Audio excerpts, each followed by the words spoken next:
Hi, welcome to another episode of the as of yet untitled podcast by NOTSTEAM Productions. This is our fourth attempt to film the third episode.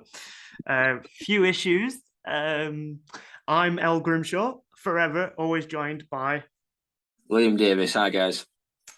How are we doing, Liam? Yeah, good, mate. Are you sweating? I'm not actually. I've basically closed my curtains and I'm just in the dark, just hoping for the best. I'm saying just before we started recording that I look a bit like a lobster at the moment because I'm a bit pink. But as you pointed out, ginger skin don't do well in the heat. I don't like it. But I've got my cider, which is keeping me nice and cool. Good. So I'm quite lucky because my house is like really old, so it's got big thick walls. So it's just cold all the time in my house, basically. Whether it's like a house with thick walls. It's either 30 degrees. It could be 30 degrees outside, like it is now, and I'm still sat here with a hoodie on. I must admit, our old house before the one we live in now, that was just always freezing, especially in the living room. Like the living room, even on like the hottest day of the year, it would always just be like being in a fridge. Which I do miss that about our old house, amongst other things. It's good in the summer, but not so good in the winter. No, it's shit in the winter. Obviously, you're walking around with icicles hanging off your nuts. But, for the most part, in summer, it's nice to have a little bit of a cool area to just go back into. But then I don't get these freaks that go out and lather themselves in oil like they're a piece of fucking bacon. Yeah, do you know what I mean? Like, I've been on Twitter all morning and people are like, oh, I can't wait to go out and sunbathe. Yeah, fucking go and fry yourself off on the outside. Another thing, like why I don't sunbathe is I get bored. Just led there, bored. Yeah, well, yeah, that's it. Although I must admit, like yesterday, Jay was swimming in a lake and I was just like, no, I'm too hot. I don't want to swim. I want to sit here and just admire. If you went for the swim. I didn't. She did. She went. It was in Lake Confit in the Lake District somewhere. I don't fucking know. Right, yeah. They've all got silly names. So you're taking the lead on this. Yes, I've written the script for today's episode, and of course we'll open how we usually do. So, Elliot, I've got an exciting one to talk about. Elliot, rather. I just completely wrong named you. Ellis, my friend. What have you been playing? What have I been playing? So I've been playing a lot of Hades, which I know we did talk about that last podcast, but because of my infinite wisdom, that's lost to the ether. It's a brilliant little roguelike. It's absolutely fantastic, well written. It's got a brilliant voice cast. The art style is phenomenal. And I just love the gameplay. It's just so each time you get a little bit like I've got to the first sort of boss, as it were, the Fury Meganon, whatever she's called. Oh yeah. And I've taken about 5 attempts to try and kill her. And every time I just get like that little bit closer and I'm just like, and then I go back and I just want to start again.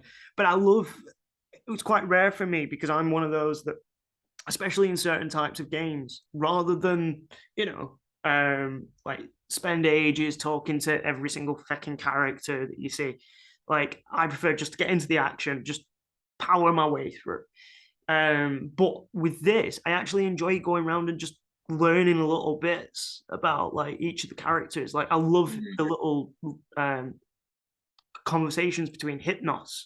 So if you don't know, obviously I know you do because you played the game, but for those that don't know, Hypnos acts as a sort of not tutorial, but like advice. So every time you die and you come back, Hypnos is there waiting for you. And depending on how you've died, he'll then say like, oh, it sucks to be you. Have you tried not getting hit by the bad guys? And it's like, yeah, thanks, Hypnos, you fucking dick. And then you just go off and try again. But it's so much fun. And it's very much same sort of vein as like, I think you said Castlevania style game, but with it on the sort of hard setting. I think that was last time recorded. And I've also been playing a little bit of the new Crash Bandicoot because it's free at the moment on PlayStation. It's all right. It's pretty. It's very much just Crash Bandicoot. Yeah, Crash can burn in hell for all I care. I've got a question for you about Hades, though. What's your favorite god's powers? So, which god do you like going for? Myself, it's Zeus is my favorite. I just like. I was gonna say Zeus, but I also like Poseidon because Poseidon's, especially with the special attack, where you like when you've got the sword and you like bash it on the ground, and you create like a little tidal wave that knocks all enemies. And obviously in Hades, one of the big problems is that you can often get like overwhelmed by lots of little enemies, and that's a good way of just clearing a bit of space, getting a bit of distance from you. I also really like Ares for his cast ability, where you create like a little whirlwind. There's a thing that you get from Ares. I forget what they call it, but it's almost like delayed damage. I think it's rage damage or something. Oh, okay. So like you'll hit them with a special attack, and it'll do like take half of their health off, but then a second later they'll get hit again. So it's like you can just sort of run around, keep smashing, and even though you're not killing them straight away, just run off and they'll get hit again in a minute and die. So it's like I really like that one, and that can stack up as well. So it's good to get bosses. There's a lot about it that reminds me of I don't know if you've ever played it, the Curse of the Dead Gods by From Software, not From Software, from Focus Interactive. Focus, yeah. And that's very similar. You play as like a traveler, a Tomb Raider style explorer, and you've got to make your way through these tombs, and each one, like each chamber you go into, it has like a different reward at the end, and it's very similar to that, but the difference being, I love the light mechanic that it has. So if you're in the dark, you take more damage, so you can hold a torch. And you can light other torches around to keep it lit, so you can fight better. And like that's a really nice technique. Little things like that, because basically with a lot of these games, they are super simplistic in their sort of gameplay and everything like that. Which compared to some of the big AAA games that you play like Elden Ring and stuff, it's nice to go back to a more basic style of gameplay where you die, you lose your progress, you start again. And it's a case you always upgrading incrementally, which I think is very important. You collect resources that you can then use to make your next playthrough a little bit easier. But it's one of those that you're very much limited to one run. So one of the best examples I know of, and probably the one that kickstarted this love affair of roguelikes for me, is Rogue Legacy. Right, 2D side-scrolling, sort of like hack and slash, where each time you die, you come back as a child of the person that you last played as. And each character you pick has some sort of like weird disability or sort of trait that either hinders gameplay or improves gameplay. So like say there's one, for example, where you're anorexic. So if you stand on a trap that is weight orientated, it won't go off. Right, yeah. But there's the downside of the other side of it, where if you've got, like, say, the obesity perk, like, even if you just step near one of these weighted traps, it'll go off straight away.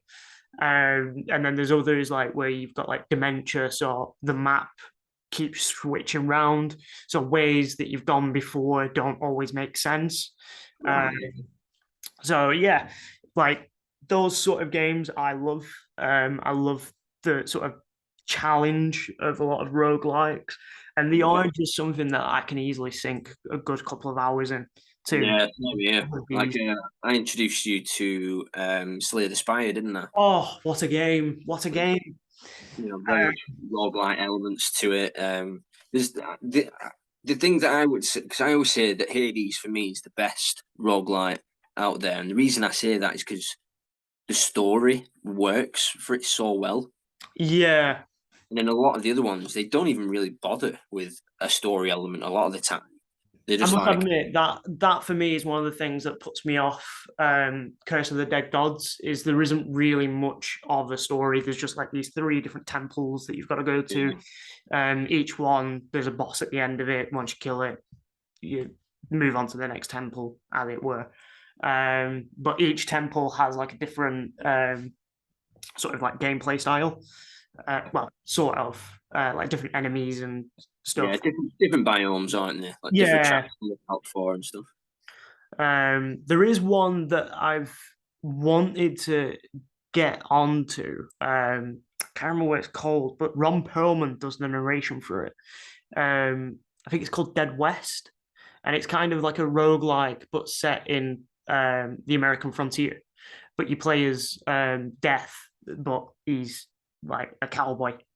Oh, And like there's gun gameplay and stuff like that. So that looks really fun. yeah, that does sound good. Got that on my list to play. What about you? What have you been playing? Just more Kingdom Come Deliverance, really. Yeah, so not much to update there. But what I do want to give us Well, a no, shout. you say there's not much to update there, but we talked about this last time we recorded, and that's gone. Like we don't have access to that. So tell me a bit about Kingdom Come. So yeah, for those that don't know, Kingdom Come Deliverance. Like, I suppose a way that you can describe it easily would be imagine Skyrim, but instead of it being in a fantasy setting, it's just set in the past. So it's set in, I think, the 14th century in Bohemia. So it's medieval times. Yeah. And you start off life as a blacksmith's son. So you're a commoner. You've got no standing in the world. And right at the start of the game, basically your village gets ransacked by some evil army. You survive, your whole family dies, and you go on a sort of revenge thriller, if you like. But it's open world. I say it's sort of like Skyrim because it's first person, and like having conversations with people is a massive thing in it.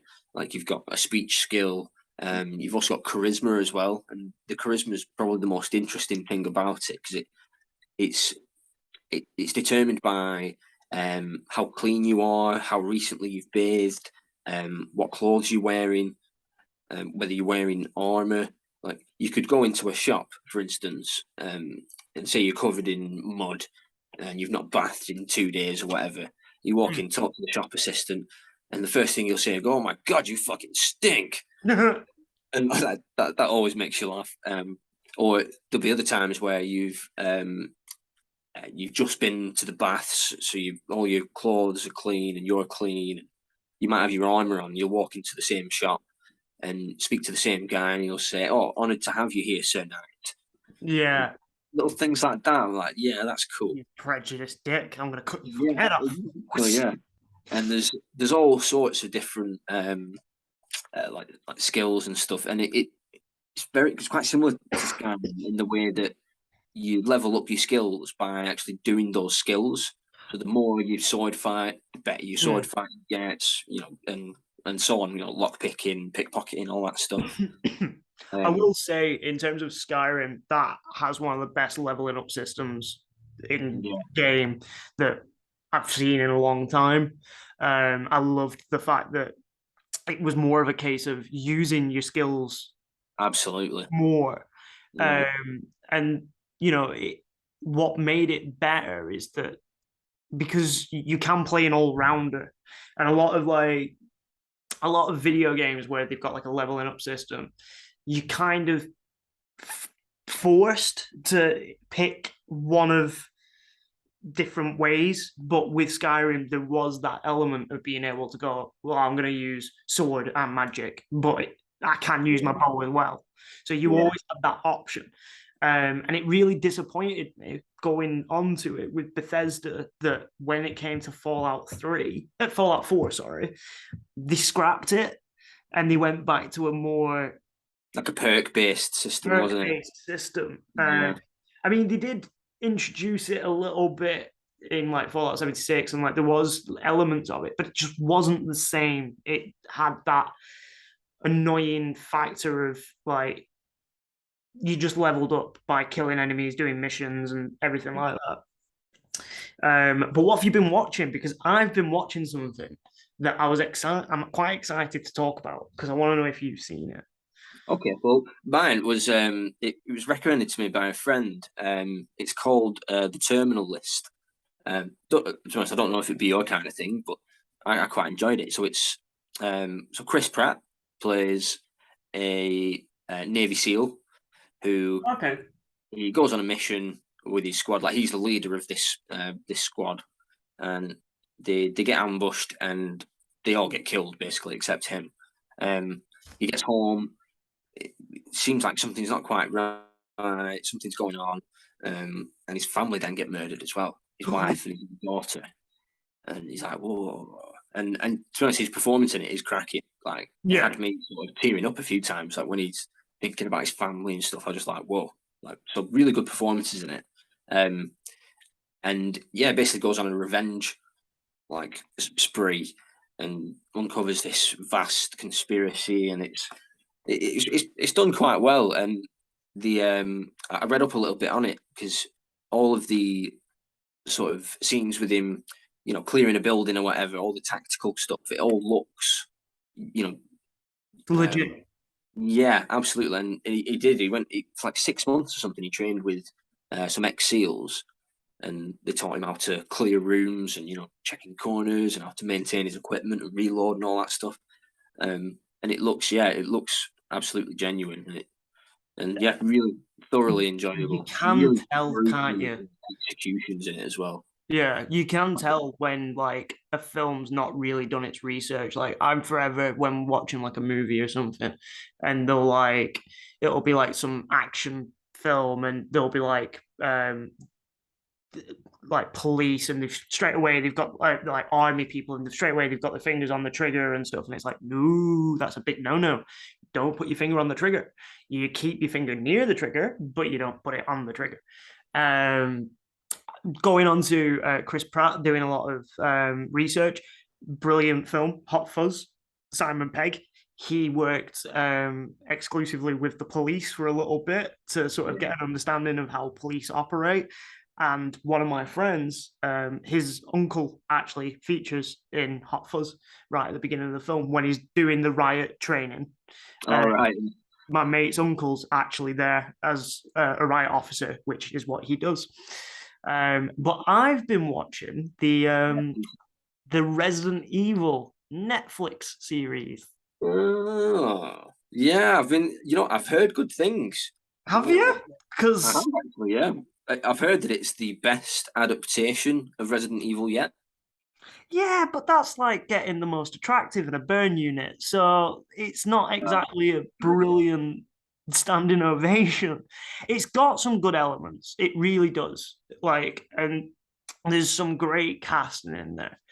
There's Lance Reddick, who some people might recognize from Horizon Zero Dawn, the games. Zero Dawn. Zero Dawn. I don't know why I said it like that. The Yeah, who's he? Horizon series. Silas who plays, isn't it? Silas, Yeah. yes. Yeah. He was also in the Remedy game that was basically a TV show. Oh, Quantum Break. Break. Yeah. Yeah, he was also in that. He does a lot of like nerdy stuff. Yeah. He's great. He's really good. Not too much of a spoiler, but he ends up playing multiple characters. And though obviously you can tell it's him playing each character, he does really well at having a different personality for each of them. Yeah. And you can tell almost straight away, like, that's the character he's playing. That's the character he's playing. It's okay. Like, if you're a fan of Resident Evil, you'll probably enjoy it. I'm not a huge fan of the Resident Evil games. I do like the odd one.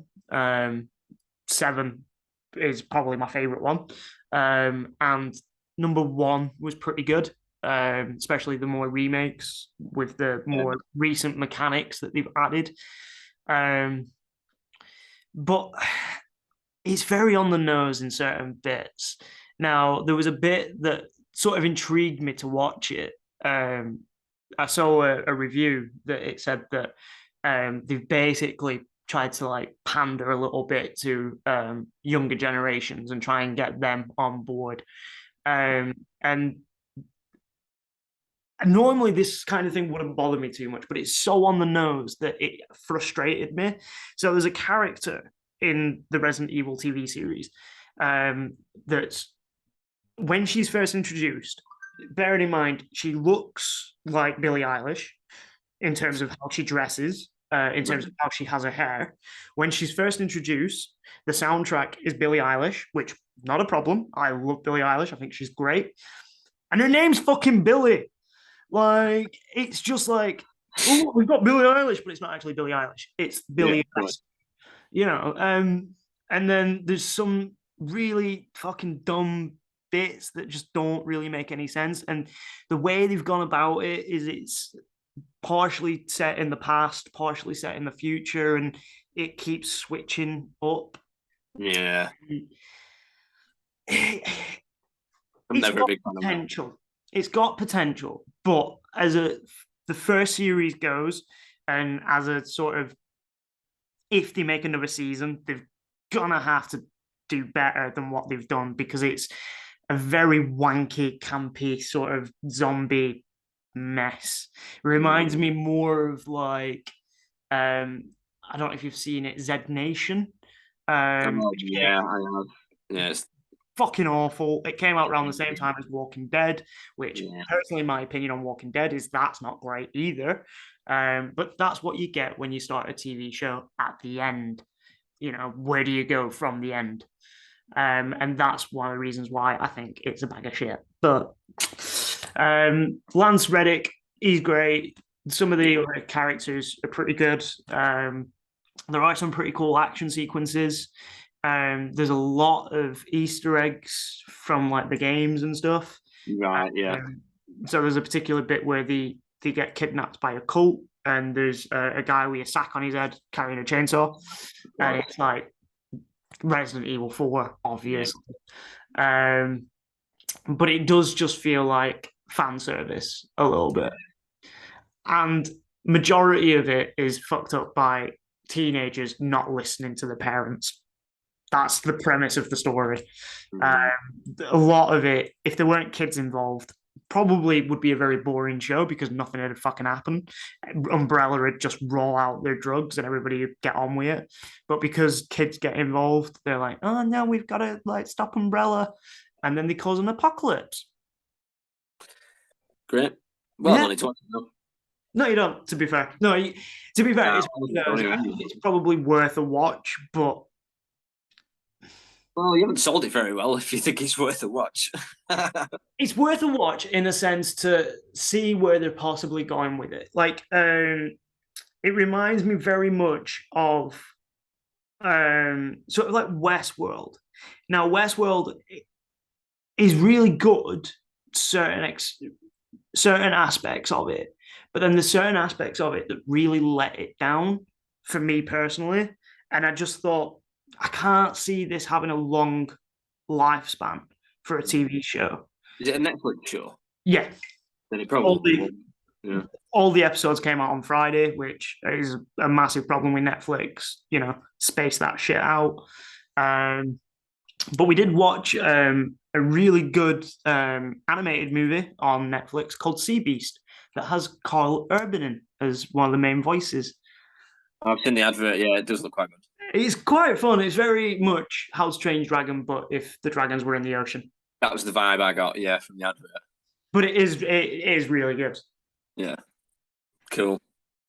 Well, great stuff. So we'll move on to our feature for the day then. Our main thing.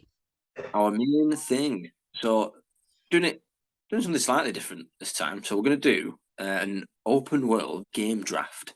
Yes. So, full disclosure, I have completely stolen this idea from another podcast. However, I've heard other podcasts steal this idea as well, so we're not the first to steal it, so it doesn't matter.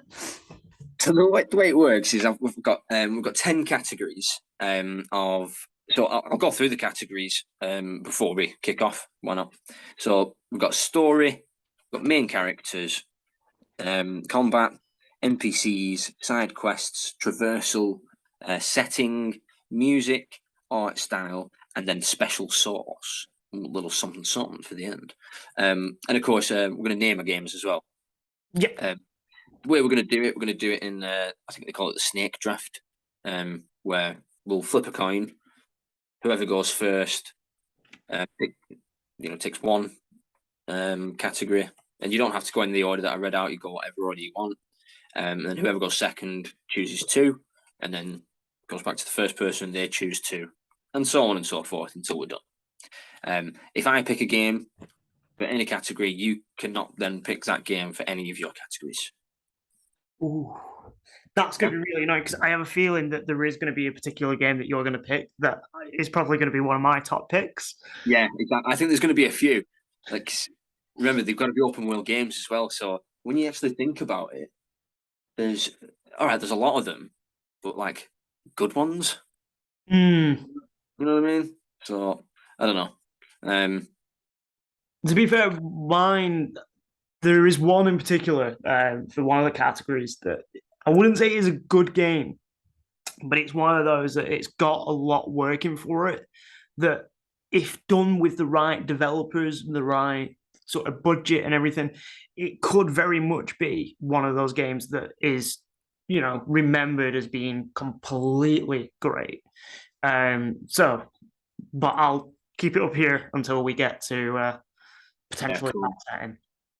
Just quickly, actually, because I've not come up with a name for my game yet. Because what my plan is to sort of see how it builds out along the way, and if something comes to me. Like, I'm just wondering how you're going about that. Have you come up with a name for yours yet, or are you doing? No, I'm just going to sort of like see where we go with it and see what comes up. Yeah, I think that's the best. I'm just going to grab a coin. We'll do a coin flip. I was looking for a coin myself. I've got one here. I've got. Nice 10p piece. Here we go. So I'm flipping it. So I'll let you call it, and then you can choose. I will be tails. You're going for tails, okay? Yeah.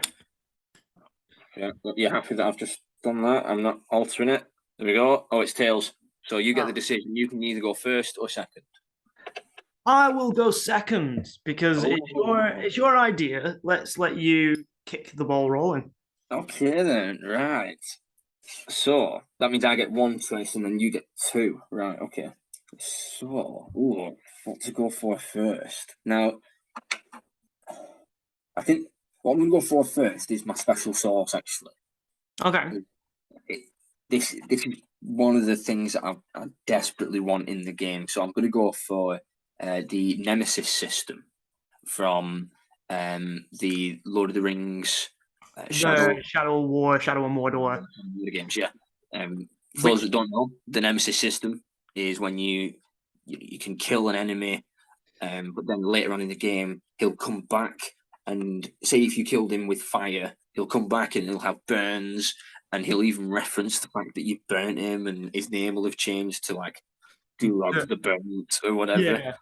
And the one eye. And say if they kill you, like they will then progress up through the ranks and become more powerful, and get a new title and stuff, and then they're even more difficult to kill when you try and get your revenge on them. I did really like that system, whilst I wasn't a massive fan of the actual games themselves because I just didn't find there was much structure to it. Caveat, I never finished either of those games. They were both far too big for me. Yeah, well, they were one of those, like, the gameplay was great, although it was largely stolen from the Batman series. Yeah, the combat, yeah. Which, still quite a fun version of that, especially more powers and stuff. It had potential, and if you're a massive Lord of the Rings fan, then I imagine you'd probably love it. One of the best things about it for me was the Nemesis system, which they have said is going to be in the Wonder Woman game. Yes, they have. I'm looking forward to it. Which, again, I'm not a huge Wonder Woman fan. Like, I've never read the comics or anything like that. But Yeah, I mean, it's one of them. If it looks good, it plays good, then I'll give it a shot. I'll play it. I'm just hoping that in that, like with the Nemesis system in the Wonder Woman game, I'm hoping that the enemies that you're fighting aren't like just demons. grunts. No, I hope that they're people. You know what I mean? And Yeah, criminals, or maybe supervillains that, or maybe they start off as a criminal and you beat them up, whatever, and then they'll break out of prison and come get back some, with like I don't know, not like, superpowers, but yeah, with something that technology. makes them. Yeah. Yeah, something like that maybe. Um, it was Interesting to see that. it was a really good system, and I really enjoyed the sort of immersive level of when you do kill an enemy and then they come back and, like you say, they remember you. Yeah. Because whenever you go after one of the generals or like the high ranking officers, you get that little like moment where they're like, "Oh, it's you again, you dick." Ah! Yeah, I was just about to Like, mention that, and there's one that yeah, I need to point out because it makes me laugh every single time. There's a few of them, I think, where like when they do that thing when they've seen you and it zooms in on them, and most of them will say like, I'm gonna kill you, blah, blah, or whatever. But there's a few that just go, ah! That's just my absolute favorite, because you'll kill them and then they'll come back like an hour or two later and they'll just do the same thing again. Like, it is good. I did really enjoy the sort of combat in it, because especially when like you had like a huge like band of orcs that you were fighting, and the combat in it is somewhat seamless. Especially when you're like sort of getting good at the sort of like patterns and yeah. everything. Like Batman Arkham Asylum, it's Mm. all about building up your counters and using like almost like your specials to just annihilate your enemies. One of the big downsides to it for me was that there wasn't really a set story. It was just kind of like, this is the world, go out, you've got to kill all these people. And it reminded me very much Yeah, of, just like kill orcs. yeah, it reminded me very much of Crackdown. Do you remember playing that? Yeah, see, I really liked the first one. Like See, I for its didn't get the time, I thought it second was one. pretty good. I'm not sure I ever played the second one. I played the third one recently. No. Don't bother. The second one for me, I preferred it a little bit more because it had a bit more of a dystopian futuristic style to it. And Yeah. it was like they weren't zombies, they were like mutants that running Yeah. around. But that didn't have a set story. It was there's like 5 crime bosses and you've got to take each one down, and that's basically how you complete the game. And it just doesn't feel great for me, which is kind of ironic because I love Elden Ring, which very much does the same thing, but I'm biased because it's from software. So Yeah. Cool. Well, yeah, that's my first choice. So, what's your first choice? so can I go with special sauce again? Yeah, you can. Yeah. Yeah, I'm going to go special sauce, and I'm going to go, although I don't know if this would actually come under transversing, Ghost of Tsushima. Oh, okay. And what's the special sauce you're The going for? special sauce is the way that the game makes you explore. Okay. The game doesn't hold you hand really. You have this like guiding wind system where you see the wind like basically take you in that direction. And one of the things I really loved about it, and it was great for me as like a person with ADHD, and a way that, because I get sidetracked very easily, it was a game that was almost designed for people with ADHD to distract them further. So you'd be coming up towards something of importance, and there'd be like a little golden bird fly around, and then you'd be like, "Oh, there's something over there," and like you'd be middle of trying to do a mission or something, and you'd be like, "No, I'm just gonna go this way," and like the fact that there's the foxes and stuff, Yeah, little foxes. Yeah. little foxes that distracted me straight away, and then you could pet them afterwards, which was great. So I don't know if that would maybe come under special sauce or Yeah. Yeah. No, I'd say that's under special sauce. Yeah, I'd say traversal is more like the actual. I'd say the way you traverse in Ghost of Tsushima is like either running or Horseback or foot. yeah. So yeah, Uh, I'd say that's a good one for special sauce. I like that because that was such a unique way of finding your way. Like there was no map, so no mini map rather. yeah. There Yeah, it's wasn't such a really nice way. much of a heads-up display, or at least you could turn it off. Yeah, I usually turn most of it off in games like that when it's they spent so long making it look so beautiful. Like That game you especially, don't want to so look at pretty. yeah, gorgeous. Yeah, Like, I think that's a really good choice for special sauce. Yeah, good. Oh yeah, it's you again. You've got a second oh choice. yeah, I've got a second one. Just let me root thing. And I can't obviously pick Ghost of Tsushima again, which is really annoying because I would pick it for all of them. See, that was my I'd basically just make Ghost of Tsushima as a game. Traversal, I'm gonna go with that and say Spider-Man. Spider-Man. That was one of my choices. Yeah. So you'll get it in there before you. Yeah. There's been a few Spider-Man games. Yeah. The Marvel Spider-Man for PlayStation 4. I wouldn't necessarily say he's my favorite Spider-Man game. Okay. But it is one of my favorite games. The only reason why I say that Spider-Man, and we've talked about this before, the only reason why I say that Spider-Man, the Marvel Spider-Man, isn't one of my favorite Spider-Man games is because you can't deliver pizza in it. Oh. But in Spider-Man 2, despite the fact it was a movie adaptation video game, it worked so well.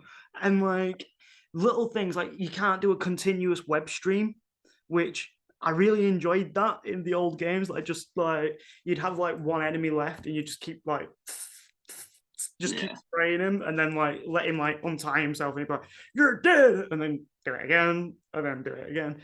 But in terms of traveling around the city, being able to do like aerobatic skills and stuff like that, and stuff. It just works absolutely amazingly. And I recently went and played Spider-Man Miles Morales, completed it in about 3 days. And we mentioned in the first podcast how I was a bit annoyed because I'd heard it was basically just DLC. And I'd say it's sort of in between DLC and a sequel.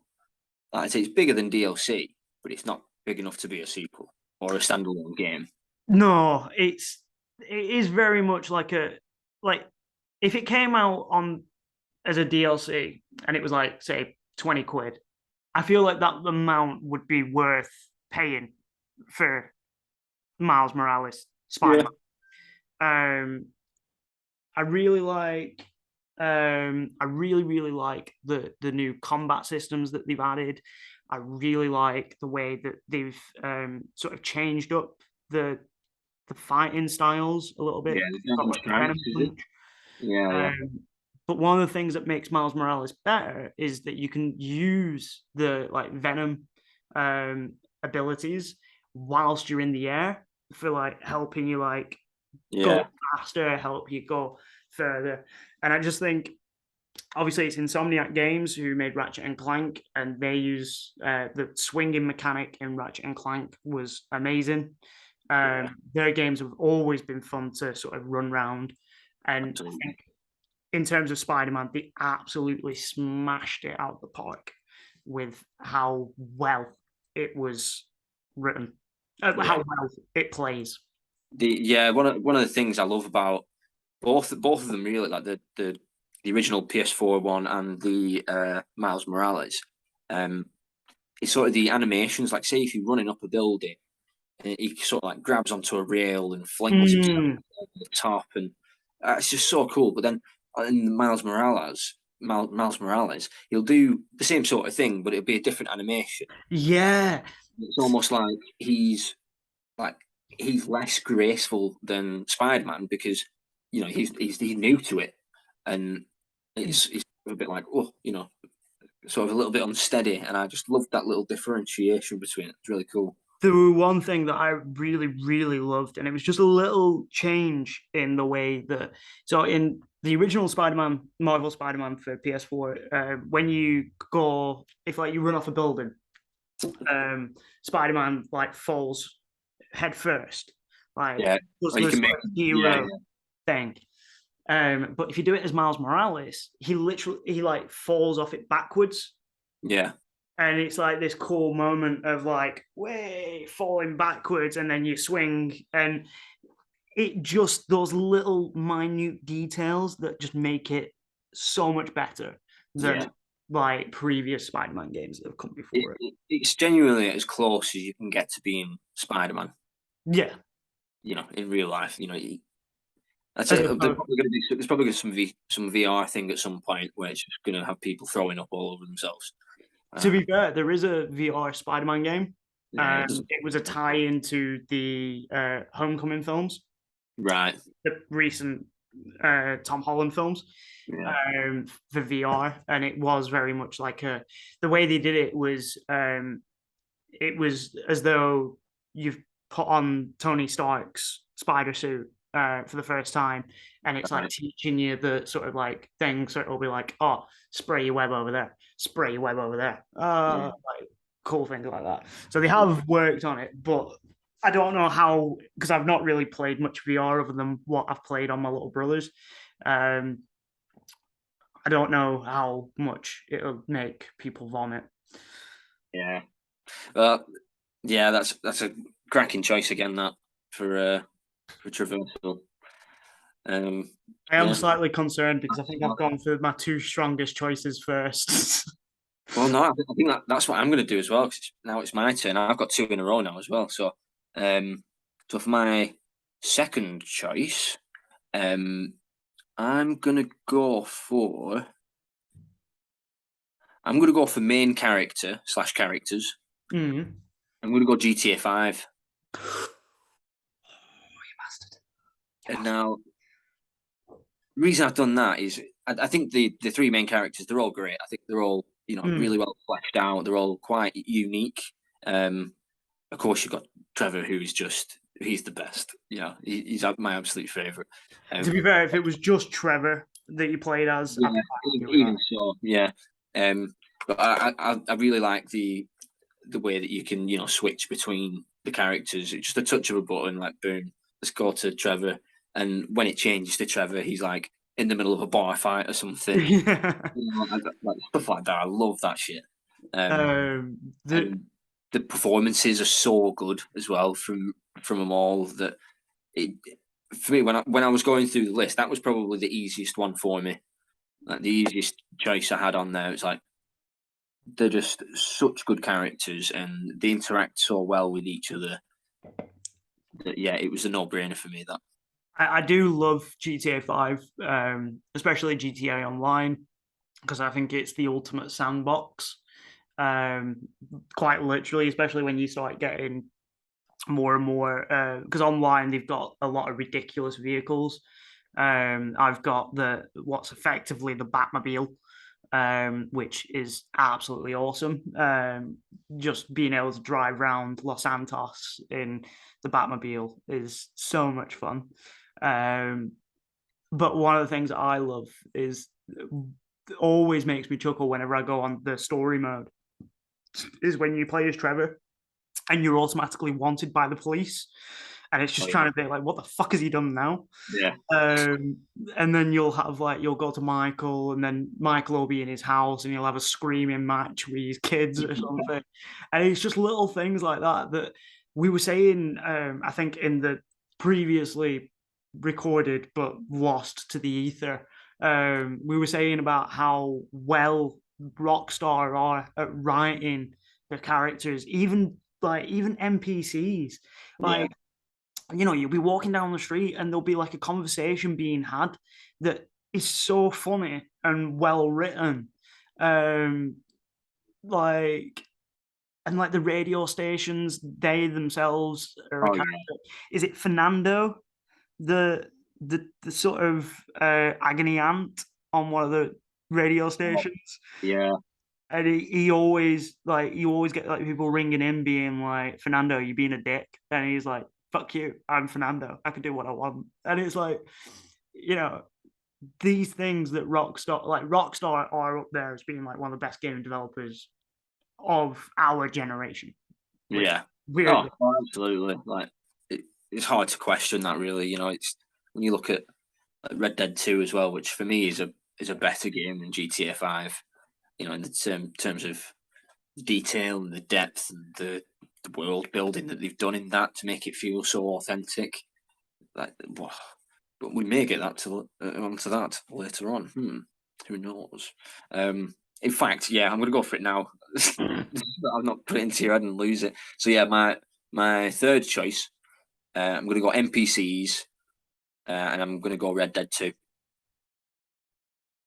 Solid shout. Yeah, that's what I'm When thinking. you say NPCs, are we talking like quest givers, or are we talking just general street fodder? I think in like all of them. So you know, like the guys around the camp, you know, like Butch and all those guys, and yeah, but like the townsfolk and your rednecks and your hillbillies and all these. Yeah, I think we were just touching on it then, but yeah, Rockstar fleshed these characters out so well. And like you say, you can follow them around. In Red Dead, there's that depth. They've got depth into them now, where you can start following people, and they'll realize you're following them. Yeah, they'll be looking over their shoulder, and they'll speed up a little bit and try and like. And if you follow them too much, they'll run to like a sort of lawman, and then they'll be like, "Oh, this guy's harassing me." Shit. There's one thing that Jay mentioned, because obviously she was sat with us when we were recording last time. Yeah. There's the beggars that pretend to be blind. But occasionally, if you point your gun at them, you can find out that they're not actually blind, and that some of them will get up and run the fuck away. And you're like, no, you're not blind. And it's like little details like that. But the thing is, what makes that beautiful is that only certain types of gamers are going to figure that shit out. Yeah. So like some people that are like, because Jay's one of them, she doesn't really go against the grain. She plays it as you should be. Whereas I'm more of a, I will shoot anything that moves. Like, I want to be a dick. So the fact that she was the one that pointed it out means that at some point she has pointed a gun at one of those blind beggars and found out. That's pretty sick. one of my favorite, because they have the strangers and like odd job random events. Yeah, random interactions. Yeah. One of my favorites is the two guys that are attached to a chain gang, and they like escape, and like you've got to help them out, and they'll say like, "Oh, there's a lot of wanted posters around this area. Can you go and like delete, like get rid of them and stuff?" Yeah. Like just little things like that just make the game feel so real and like actual livable.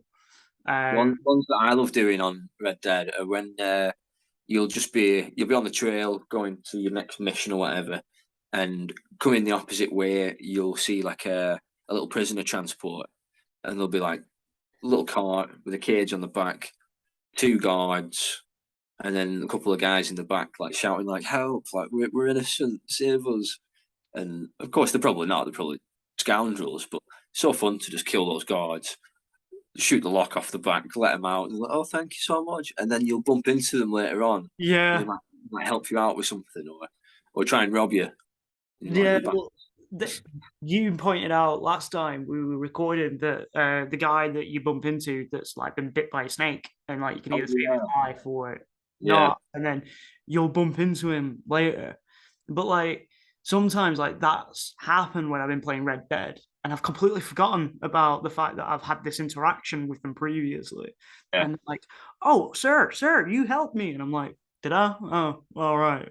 Shame, I could have shot you." That guy that's bitten by the snake, I think he's in like the next town or whatever. And he says to you, he like calls you out on the street, and he's like, "Go into that gun shop, get any gun you want, it's on me." And it's like right early game as well. So you're like, "Oh, banging." I think it's in Strawberry. I think it is the town. Possibly, yeah. The one that's up in the mountains. Yeah, that'd make sense. Yeah, because it's the first proper town you get to, isn't it? Yeah.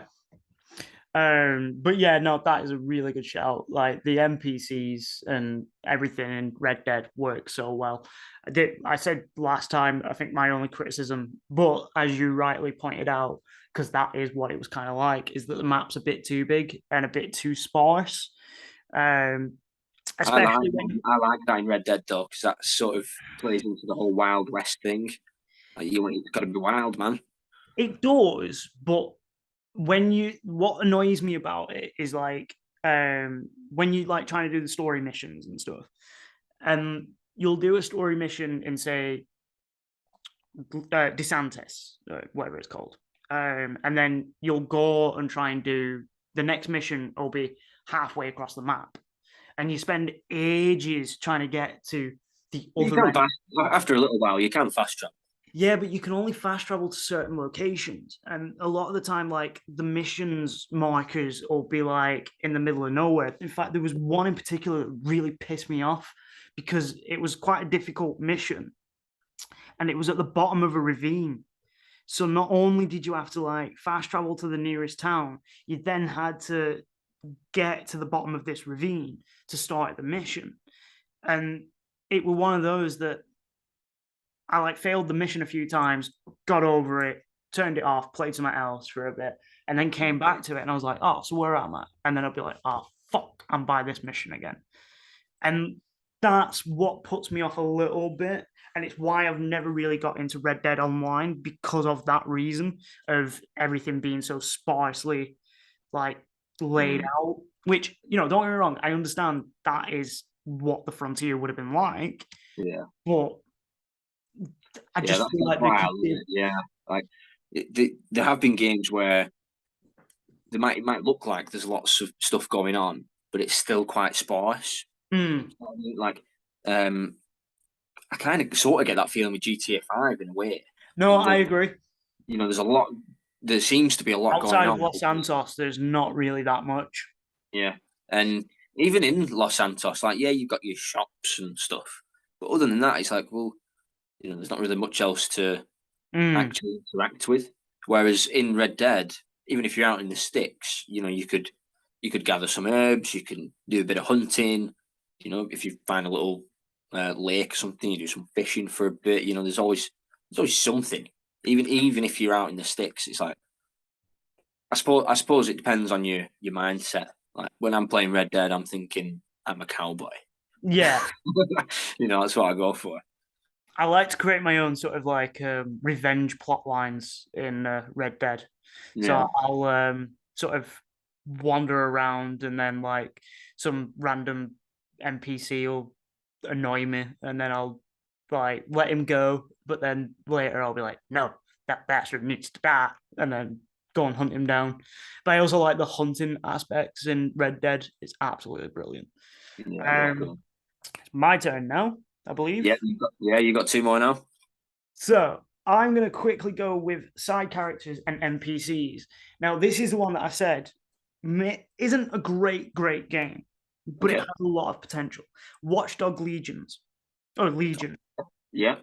So they introduced a system by which not every NPC, like the game suggested, but a lot of NPCs you can basically recruit, and then you can play as that character later on. And each character that you play as, so if it's an old woman, you're not going to be able to do like the parkour and the sprinting and everything like that, but you're more likely to get around without being harassed by like the authority.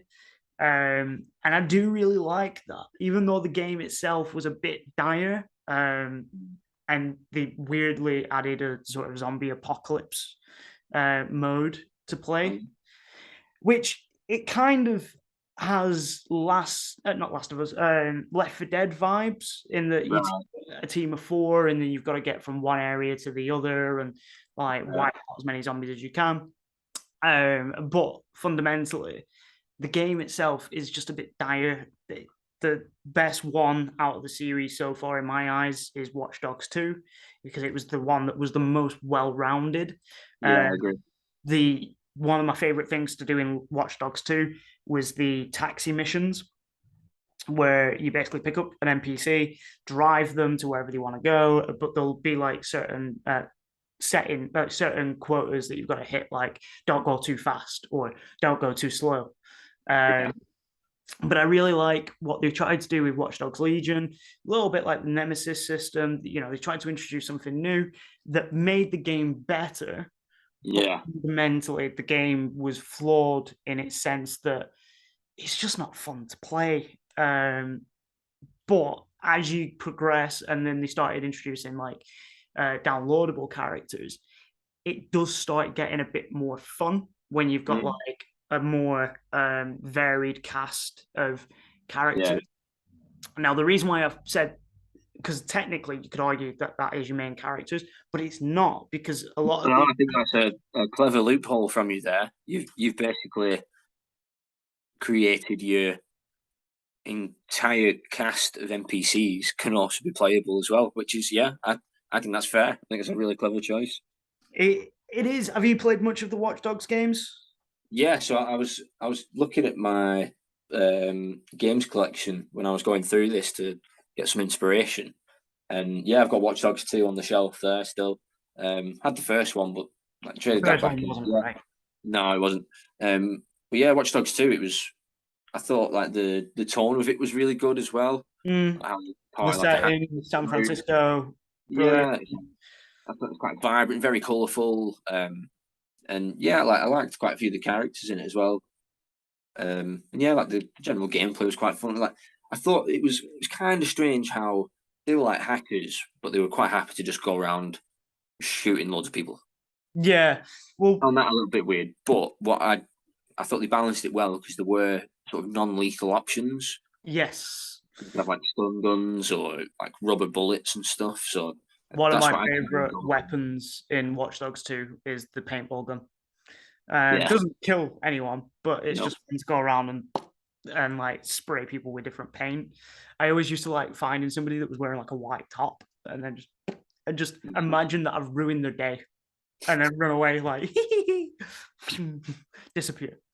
But yeah, no, I think that is something that I'd like to see in more games. Yeah. Especially in something like Infamous, where, you know, like you could maybe look and find other people with different powers, and like use that to your advantage. Yeah. And then I get another choice. Yeah, you do. Yeet. So I'm also going to go quickly with main characters. And I'm going to get this one out of the way. Oh, no, do I waste? Oh, no.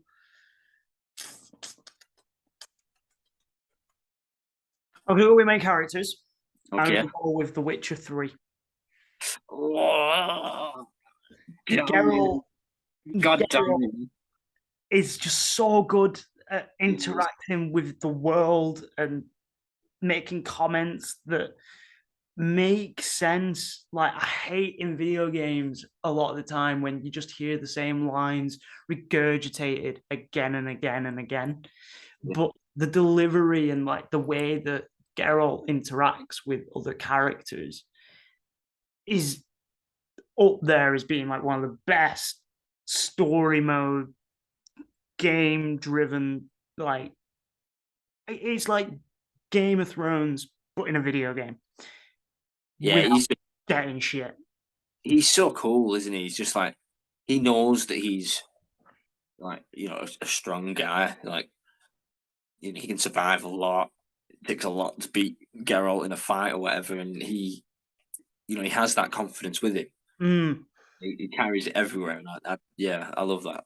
It was quite rare for me in that, you know, I'm one of those that I don't really care about the NPCs. Like, just get out my way. Just let me do my thing.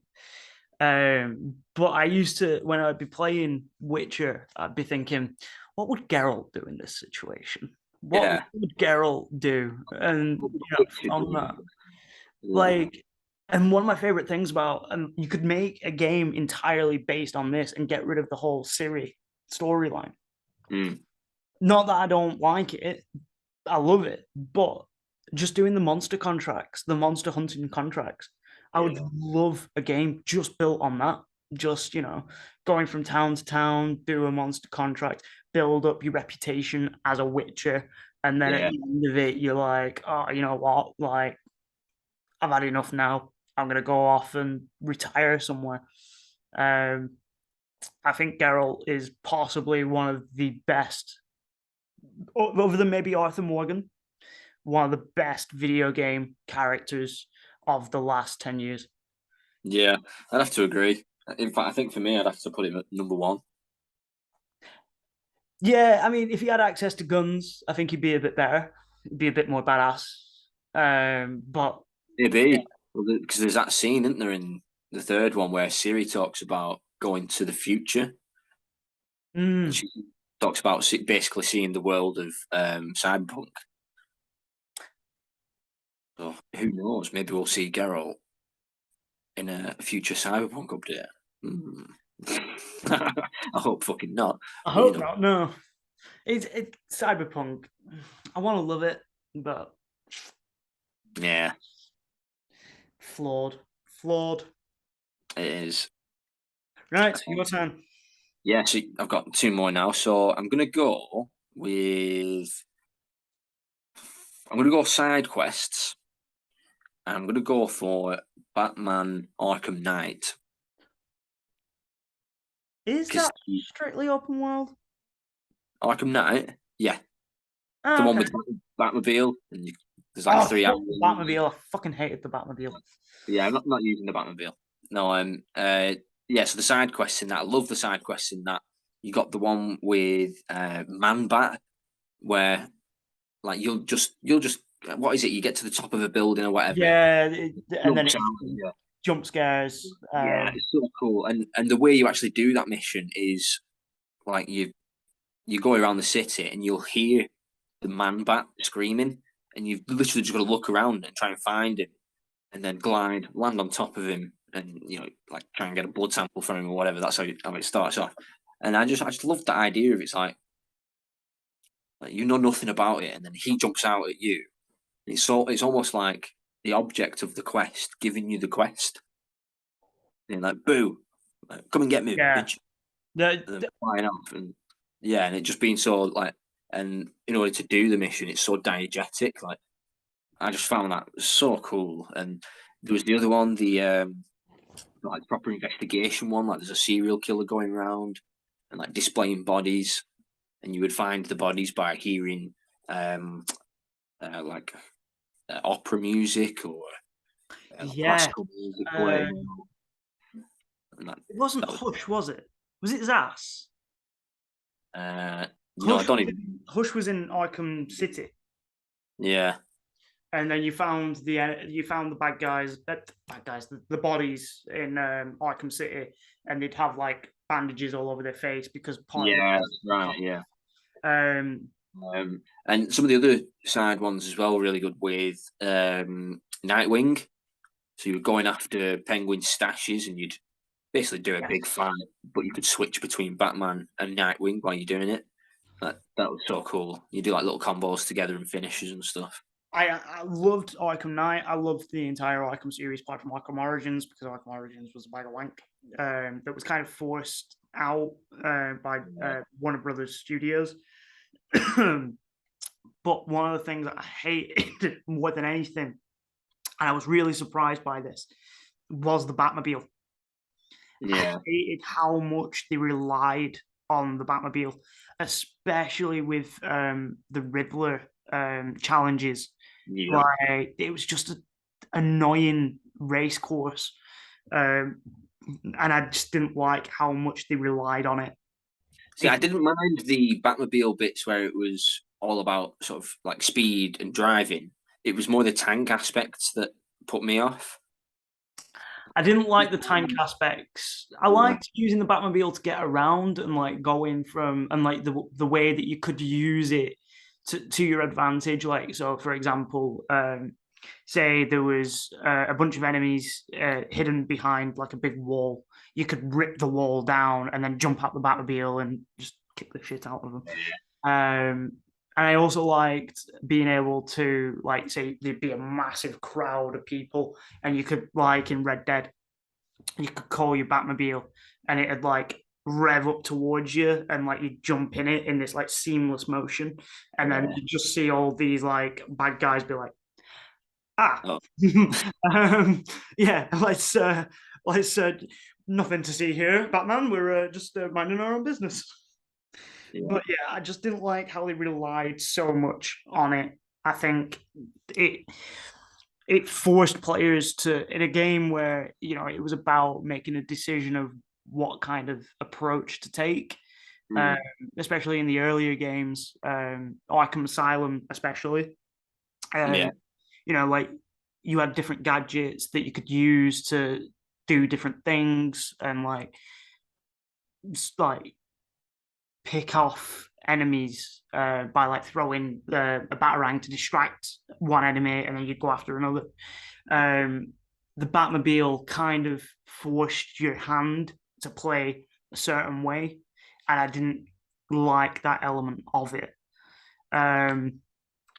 But I think, yeah, Yeah, the I agree with you on that. That's why I didn't go for the Batmobile, and I went for his side quests instead. but the other one that I really enjoyed was the Firefly fights. Oh yeah, see that? Like Yeah, that was pretty fires. good. Absolutely amazing game series. I'd like to see them do a bit more. I'd like to see. Well, they're doing the Suicide Squad game, aren't they? Yeah, Rocksteady. oh, yeah, that's the next one, which we may speak about later on. So my next choice. Oh, let's see. I'm gonna go now. I'm gonna go story, so main story, and I'm going for Assassin's Creed 2. Okay. So the Ezio one, first time we meet Ezio. Reason I'm going for this is more of a heart choice. I absolutely loved Assassin's Creed 2. Well, and I love the first one as well. But I think the second one for me is one of the best sequels ever made. Mm.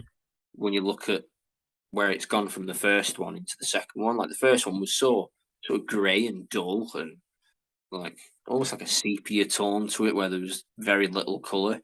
Um, Yeah.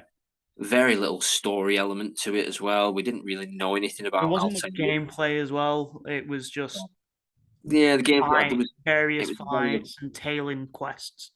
yeah, it was like, oh, do a bit of free running to get to somewhere, like, oh, like, oh, what do they call it? Eavesdrop on the conversation and then assassinate someone. And I liked the combat at the time. Like, it is quite dated now, of course, that style of sort of like an early uh, version of the Batman combat system, although Mm. less, not really combo based, and more just like timing based, if you like. Yeah, Um, it was more about using certain techniques, like so, like the counter. Like you couldn't counter certain enemies, but you could like throw dust in their eyes. yeah, or you could like you could break their defense before you Mm, attack them, or some like little things like that. Which for the time it was absolutely fine. But then in the second game, I think they just improved on everything. Some of it they improved massively, like the story, giving you a proper character where you know his family at the start, and spoilers, but come on, game's 15 years old or something now. it is. Um, his family gets murdered at the start, or set up and then executed, and it's basically a revenge story. And he goes from becoming this sort of arrogant, like almost like a nobleman's son. Like they were quite well to Yeah, do. they were like an aristocratic sort of family. Yeah, yeah, Um, quite well to do. And then he changes into this, master assassin that's all about honor and doing the right thing and fighting a war against the Templars. And he basically rebuilds the Assassin's Brotherhood. Creed. Yeah, the Brotherhood. Yeah. I Um, feel like with Assassin's Creed 2, it was more fleshed out than the first one. The oh, first one, as we've stated, there wasn't really much to it. It was kind of fun. It was something new that we hadn't really seen before. But in regards to like there being a story, Assassin's Creed 2 was miles better. I love it. Was one of the first games that I actually sat down and tried to fully 100%. And then I got to the feathers, and at that point, I was like, "Nah, this is bullshit. I ain't doing all this." Yeah, no, it's the only thing that let me down on it is I didn't like the Desmond parts. I thought the Desmond part. I agree with that. Yeah, I'm talking more the Ezio storyline, if you like, his whole arc. Because yeah, the whole Desmond stuff. Although I think it is at the end of Assassin's Creed 2 where Desmond gets out of the Animus, but he's now got Ezio's abilities, so he can like fight people and stuff, and it's almost like the end credits scene. Like, I'm pretty sure the credits are actually rolling, and you're running around as Desmond beating up guards, which was quite fun. Yeah, see that sort of combat brought into the modern day. But yeah, I was always a little bit on the fence with the Desmond stuff. bored me. I just want an old timey stabby simulator, you know. Exactly. Yeah. That's what it's about. Yeah. Is that my two done? Yeah, it is. Yes, it's your next two. So I'm going to go with story, and I'm going to go with one of my childhood favorite games. Technically, it's open world. Technically, I'll be the judge of that. Fable. Okay, yeah, no, I'll give you that. Yeah, you can have that. Fable. Yeah. Like you said with Kingdom Come Deliverance, you said that it's that people interact with the sort of gameplay style that you have. Yeah. In Fable, you could have a very with the first two. The first two were great. The third one shit, and I haven't played any of them after that. Especially with the first two, the more evil you are, the more evil you look, or the better you are, the more heroic you are, the more heroic you look. And in terms of story, it did feel very much like a pick your own adventure kind of. Not so much in the first one. The first one was more linear because it was like, right, you need to go here, go here, go here, go here. But the way that the story fleshed out and like the decisions that you made throughout the game would then impact what would happen later. So like, for example, in the second one, you've got a dog companion, and then at the end of the game, you've got to make a choice of what to do with it. And in terms of its like story, did I pick story? I feel like I've story, yeah. It did feel like an epic adventure. It felt like this, like, you know, you start off as a little kid and you age and you go on this epic quest. And I just love the way that it was written. I love the way that it kind of felt like a Terry Pratchett novel, as you were playing it. A big fan of Terry Pratchett's work growing up. And the voice acting and everything, the way that characters interacted with you when you were sort of evil as fuck and you had horns, because I always used to make my character evil looking, but then would be a hero, so that I could be like almost like a Hellboy style character, like and I liked that at the end of the game, you were always given this choice of like, well, what do you do in this situation? And it did feel like even if you'd picked like one sort of ending where, you know, it basically takes you back to the beginning, it did feel like a complete circle of a game. Whereas like a lot of the time, like when you play like especially open world games, you get to the end and you're just a bit like, well, that was all for naught. Like nothing's really changed in the game. Whereas in the Fable games, especially the first two and a little bit in the third one, as the story progresses, things happen in the actual world around you. So, for best example, in the third one, you do this huge battle in Albion, and after the game's finished, you're walking around and there's like houses that have been decimated, and the story evolves in the game. Yeah. Whereas other games, it's like you do it and then everything that you've done up until that point has just been forgotten, just not there anymore. And that, for me, one of the best sort of story-based open world games that I've ever played, because it inspired me to go on and play like stuff like Skyrim. I always sought that like ability to choose my like character and what kind of story it was going to lead on to. Cracking choice again. That was your story. That was story, wasn't it? Yeah. I think so. Which Fable? You got Fable 1 or 2? Well, Fable 2 is more the open world one. So I would probably go with Fable 2 as being like my favorite of the two.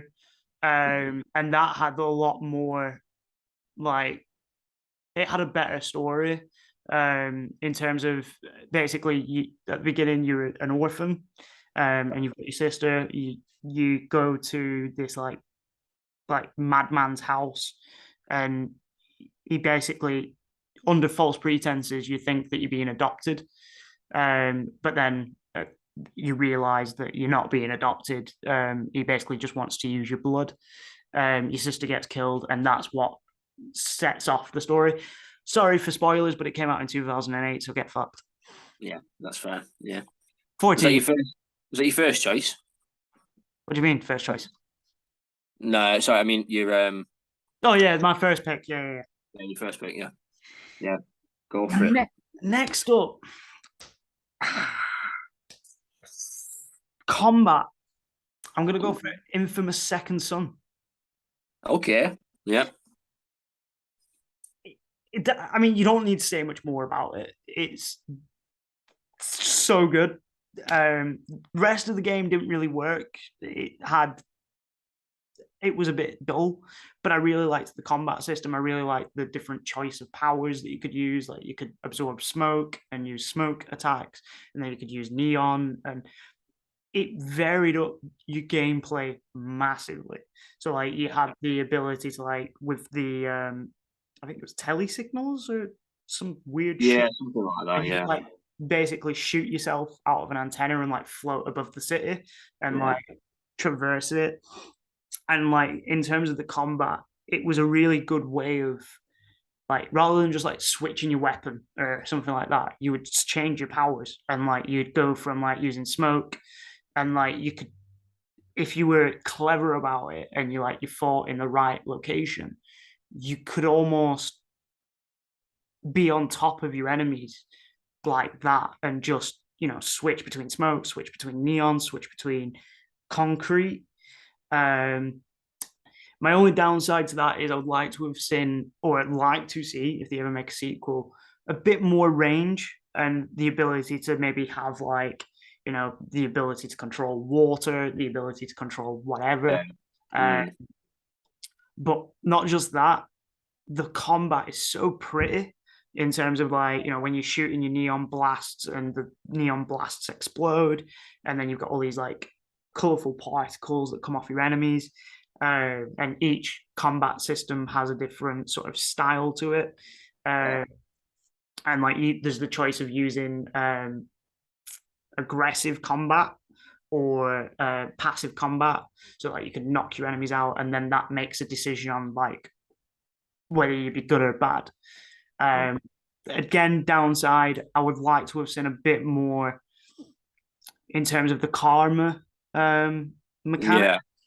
Like maybe go a bit more villainous, like like in GTA, like for example, being able to like use your powers to rob a bank, and like then be like, hey, I robbed a bank, cool. But in terms of Infamous, I'd love to see another one, and I think that especially with them recently doing Ghost of Tsushima, I think that anything they do in terms of Infamous is probably only going to be better than the previous.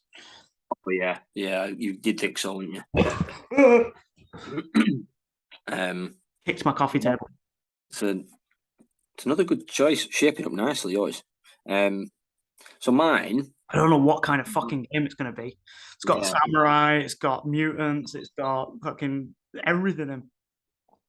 In fact, at this point, I think we're about halfway through, so we'll just go through what we've each got so far, see how it's shaping up. Shit, So I don't far, think I've been making a note, but go on, yeah. oh, so far for my story, I've got Assassin's Creed 2. Main characters are from GTA 5. The NPCs are from Red Dead 2. Got the side quests from Batman Arkham Knight, with the special source of the Nemesis system. So I've got story from Fable, set in a fantasy middle evil sort of setting. Main character Geralt, which I think that ties in quite nicely. Yeah, I think so. Combat Infamous. Well, yeah, Geralt. Geralt suits fine, doesn't it? Yeah. Side characters Watch Dogs. Could work. Could work.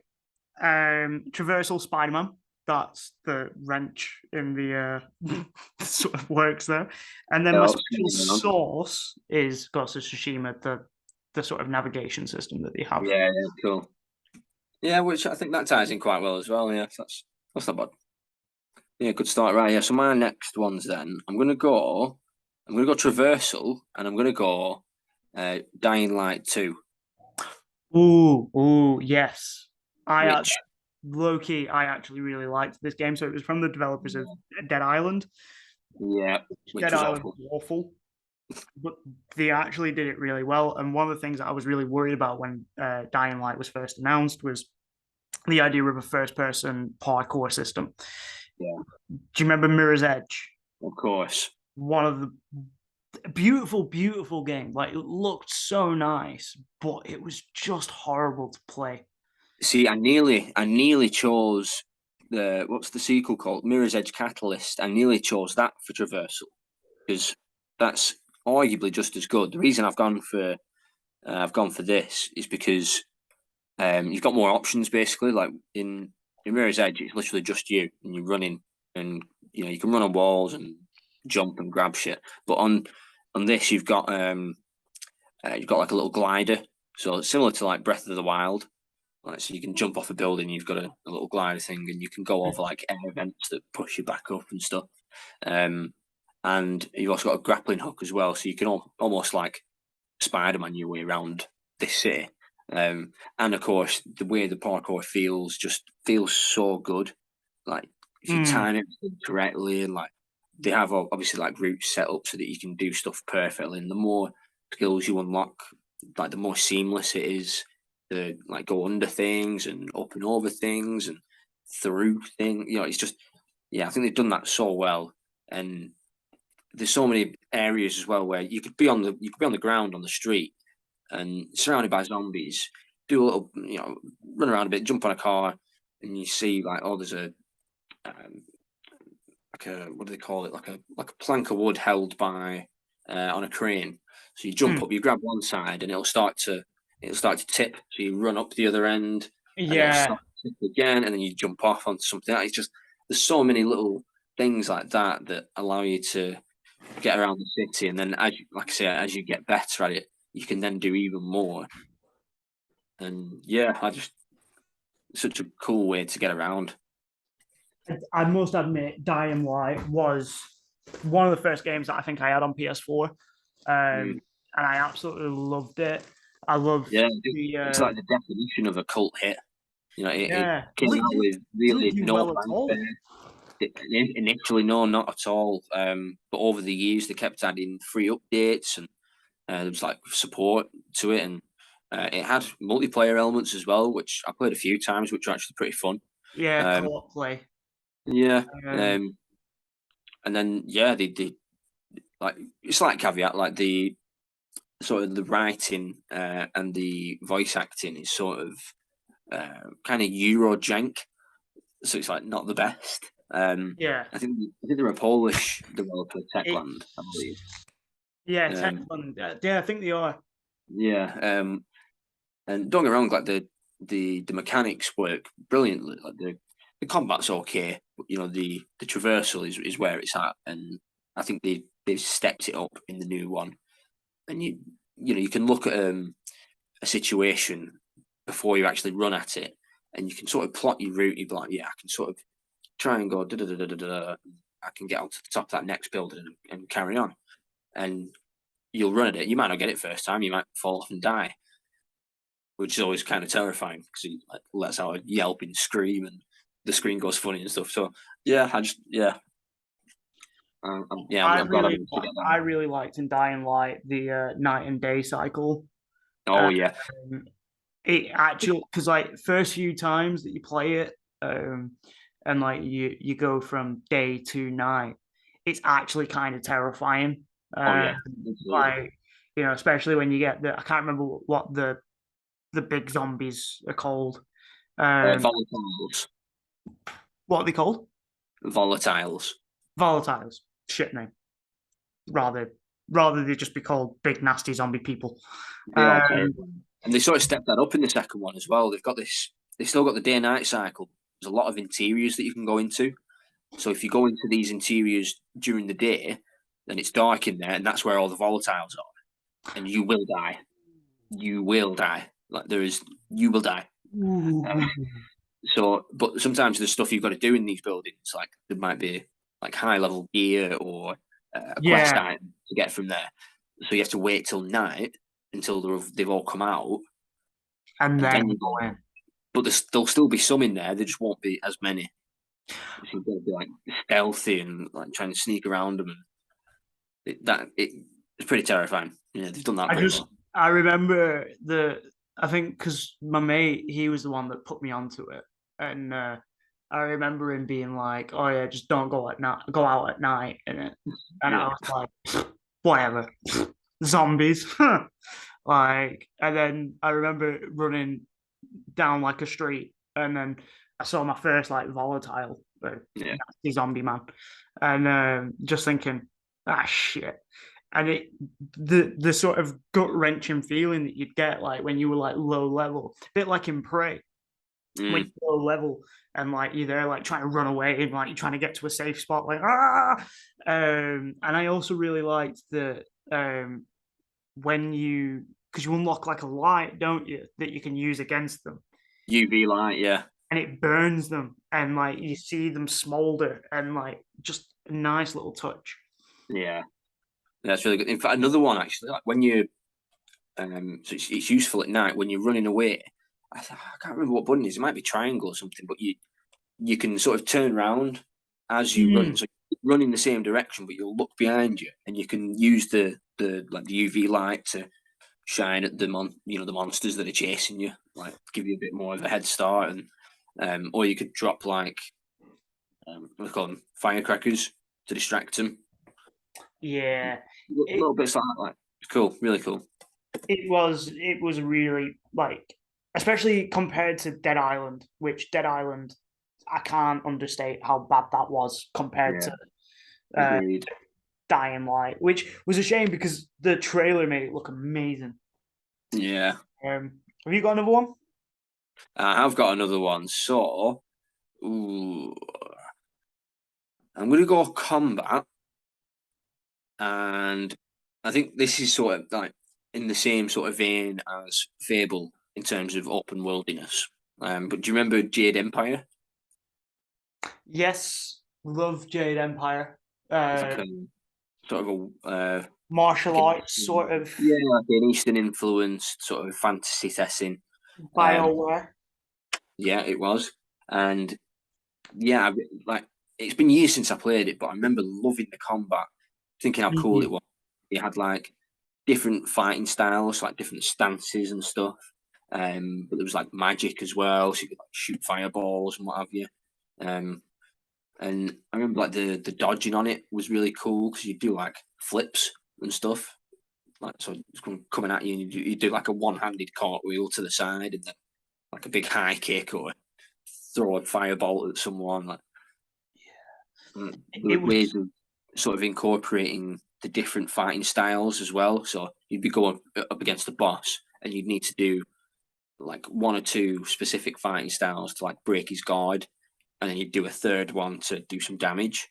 I really like that style.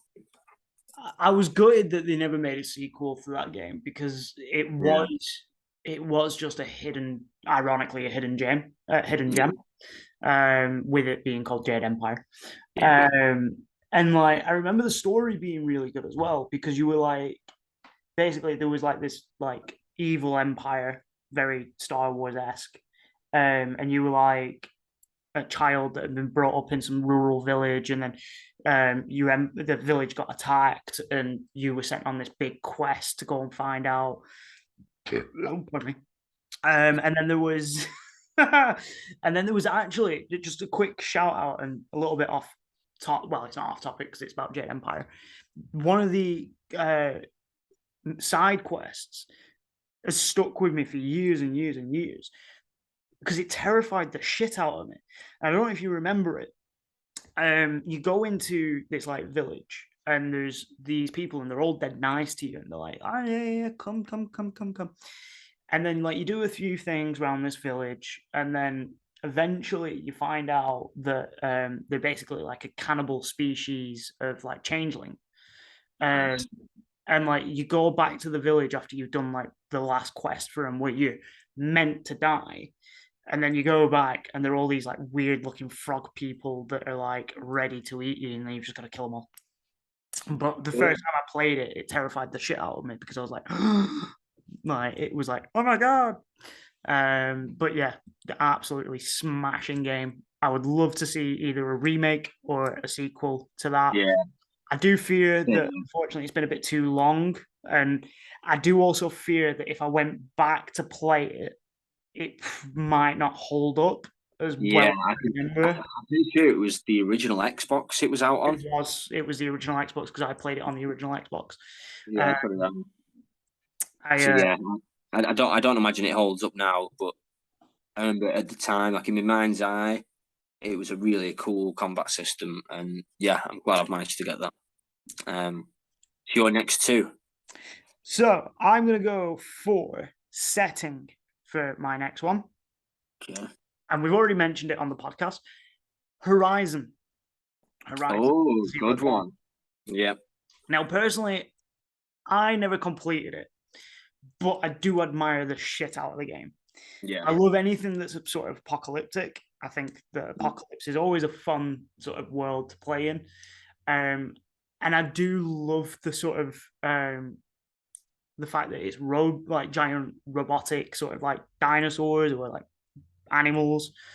And the game itself, both games are stunning. They are both very pretty worlds. Horizon 2, Forbidden West. up there in comparison to Ghost of Tsushima.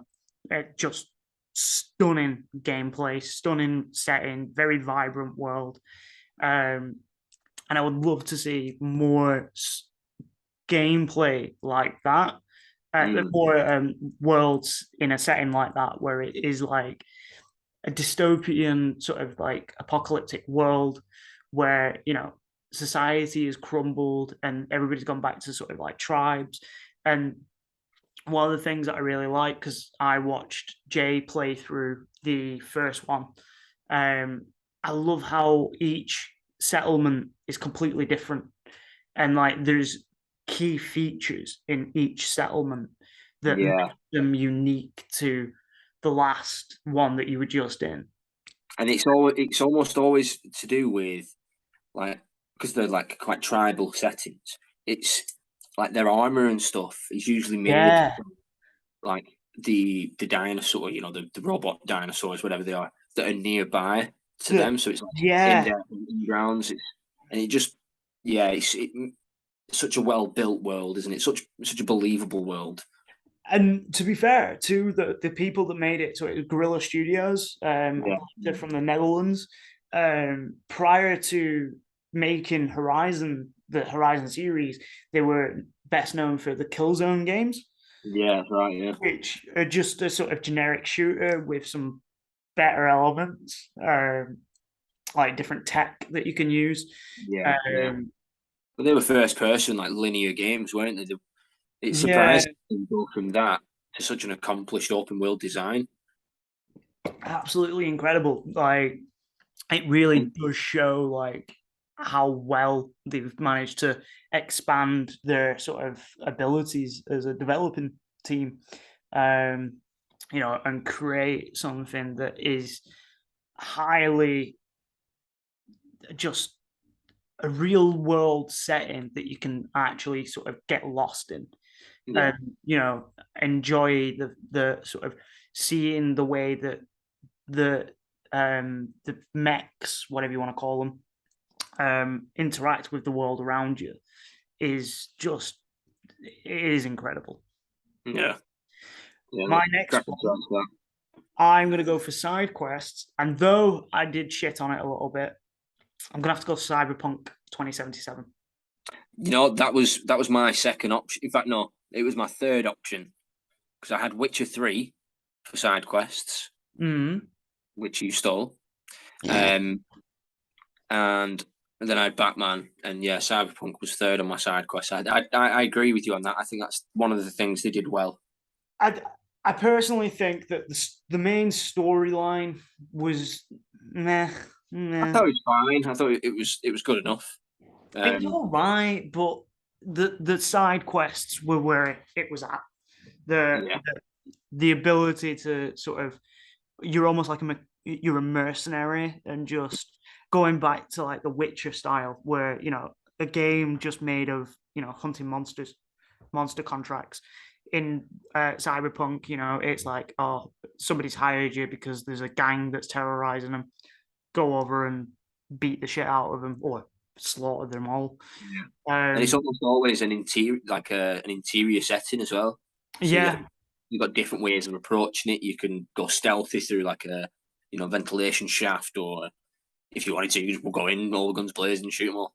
that was my standard technique, especially when you get the mantis blades. Oh yeah, They are just so overpowered, especially when you've got like because you can have thermal, acid, and shock, I think it is, as well as just standard mantis blades. But when you've got like one of those three, you're nigh unstoppable.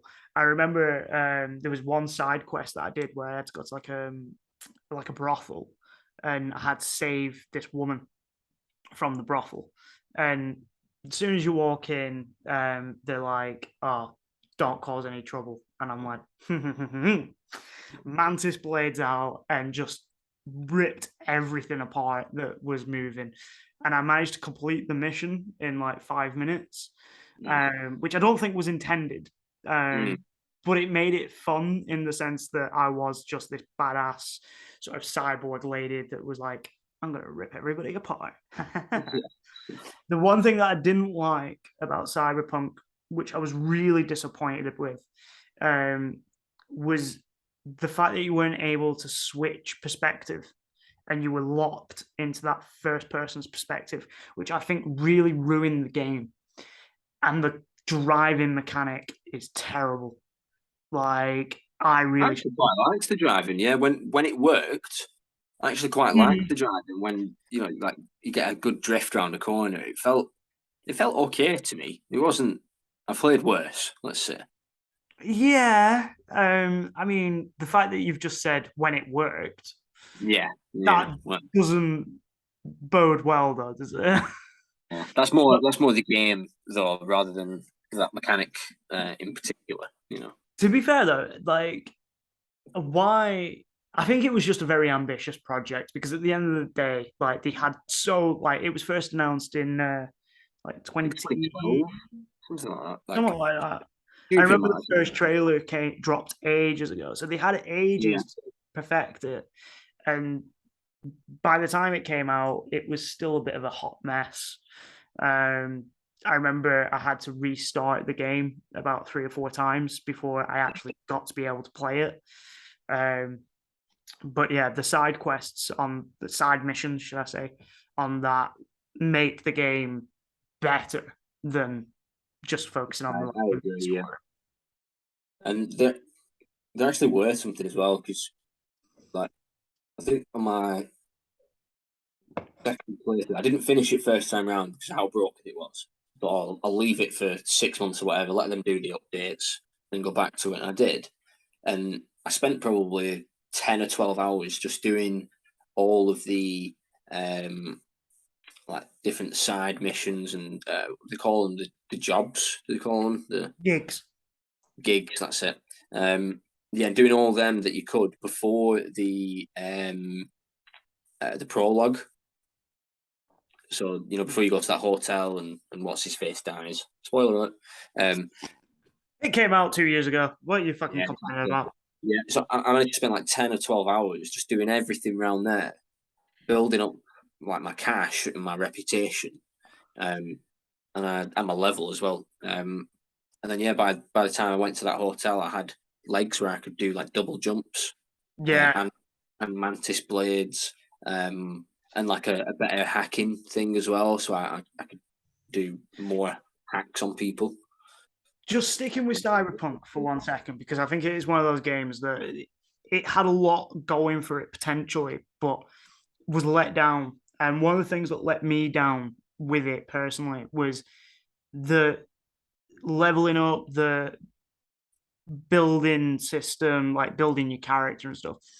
Did you not find it was just vastly overcomplicated? Like the amount of shit you had to read, and like this does this, this does that. Like for It wasn't me, overcomplication that put me off. The thing that sort of put me off was that you weren't really unlocking new skills.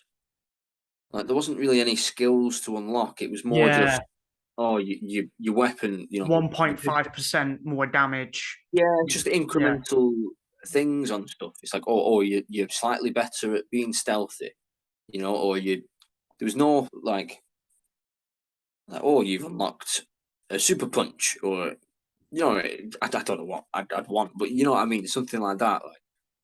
like say for example, when I could say I don't know, Dying Light. There's a perk that you can get where you can go up to a zombie that you've killed and you can smear their blood on your face. Yeah. And then Yeah. that way you can sort of navigate a little bit without being harassed by other zombies. Like perks like that actually improve the gameplay. Yeah. Whereas the previous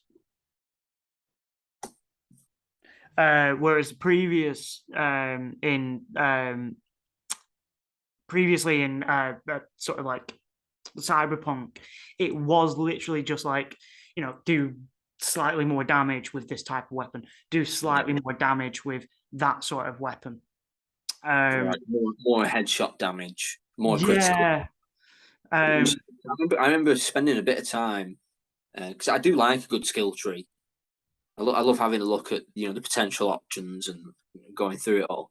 But yeah, it's kind of let down because it was all just so I'm like, you can reload faster. Yeah, it's like it's not very sexy. It's reload faster. I've got mantis arms. I can just hack people apart and just like make somebody into a Picasso painting with just a few slices. I was always carrying a katana with me as well. Just I loved the katana. Cool, yeah. So have you got another choice? I had Cyberpunk. No, it's your choice because I did Horizon and Cyberpunk. Oh yes, you did. Yeah. Okay. Cool. Right. So I'm gonna go. Oh, fuck up. I've only got 3 left. Right. Let's go. We'll go setting, and I'm gonna go for Elder Scrolls 4 Oblivion. Oh, okay. So Skyrim? No. Okay. Oblivion. So the fourth one.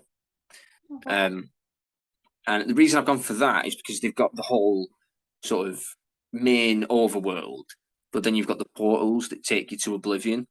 So you've got like a whole other underworld there as well, where it's sort of the same world, but it's like demonic. Yeah, it's like having that scope between sort of beautiful landscape, like like a high fantasy setting, like castles and shit, to basically hell. Yeah. Find demons and stuff. What they call the Dreamer? No, that's the dwarves. Daedric, yeah. That's Daedric. it. Daedric gods and stuff, isn't it? Yeah. Yeah. Yeah, and like sort of using the portals as like it's been a while since I played, but you could sort of use them as like a fast travel thing. Like you go through one portal into Oblivion, find another portal, and it brings you out somewhere else in the overworld. Yeah, so I like that idea. A lot of interiors as well. Like you can go in most of the buildings, things like that.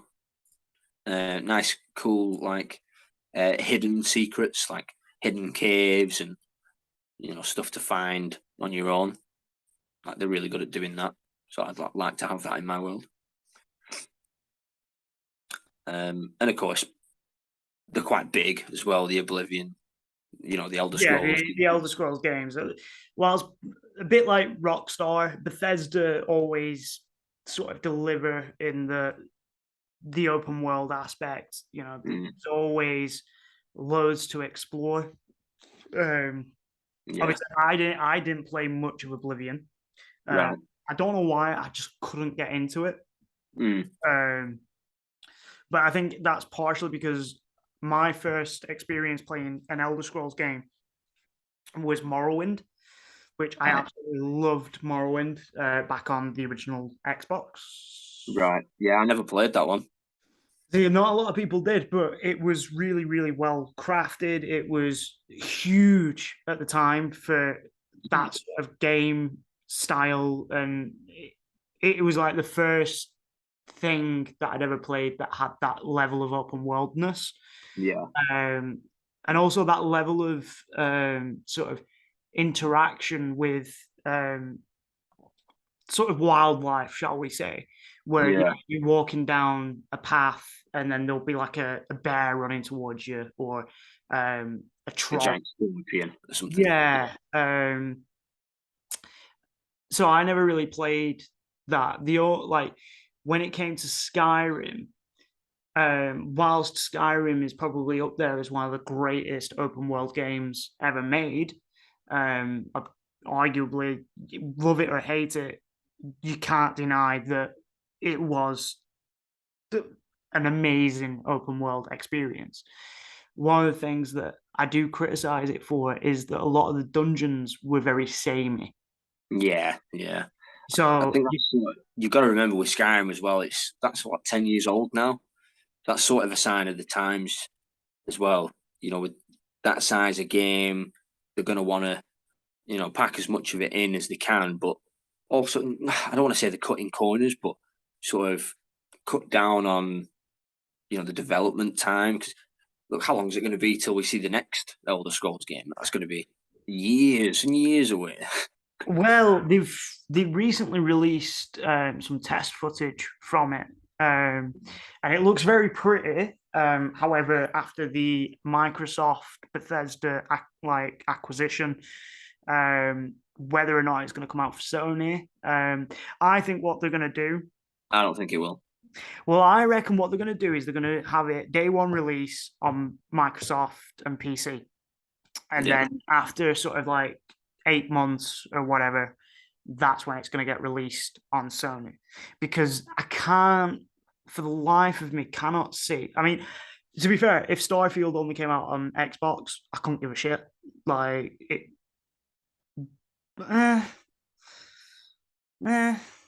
Have you seen the gameplay footage? You're not interested? It looks like a bog standard shooter.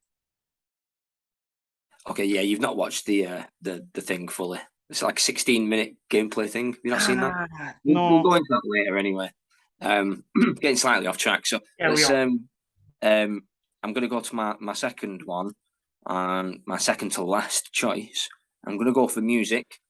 And this is why I didn't choose Skyrim for my setting, because I'm choosing Skyrim for my music. Because what a soundtrack! That it is so good.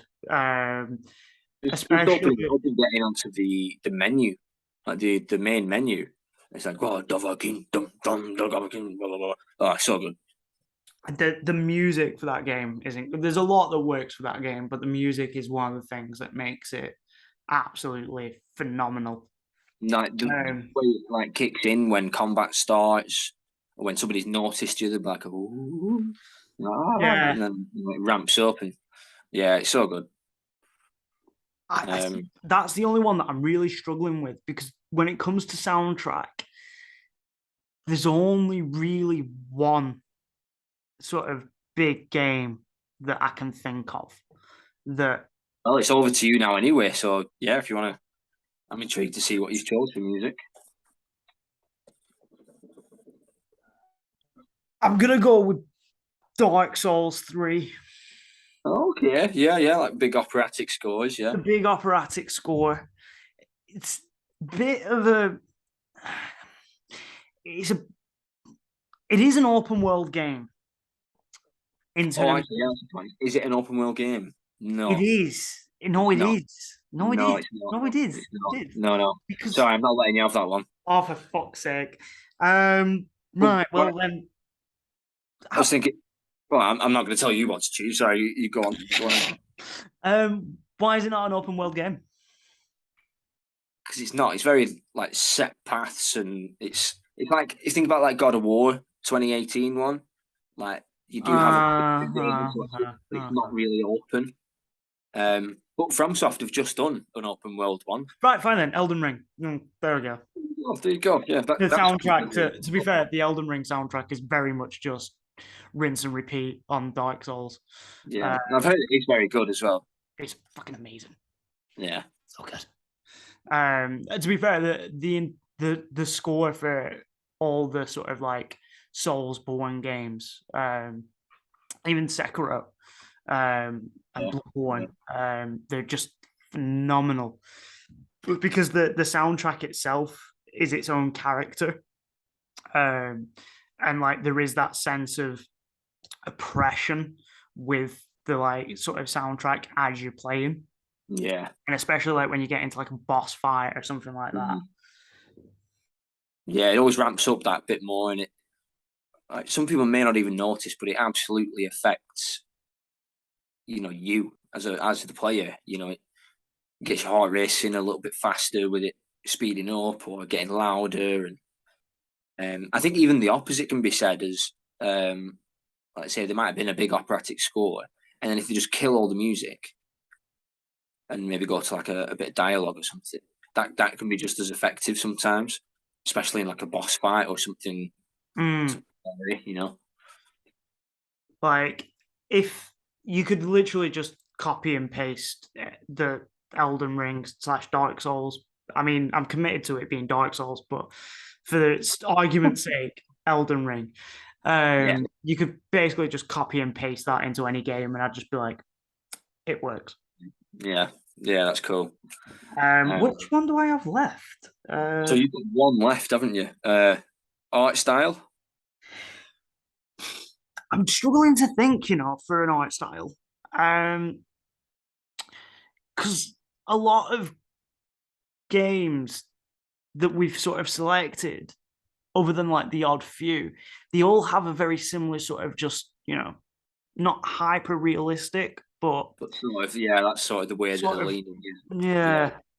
I'm trying to think of one that I've played that is sort of open world but has like a unique perspective in its art style. Well, I've got a couple, so if you want me to go while you're no.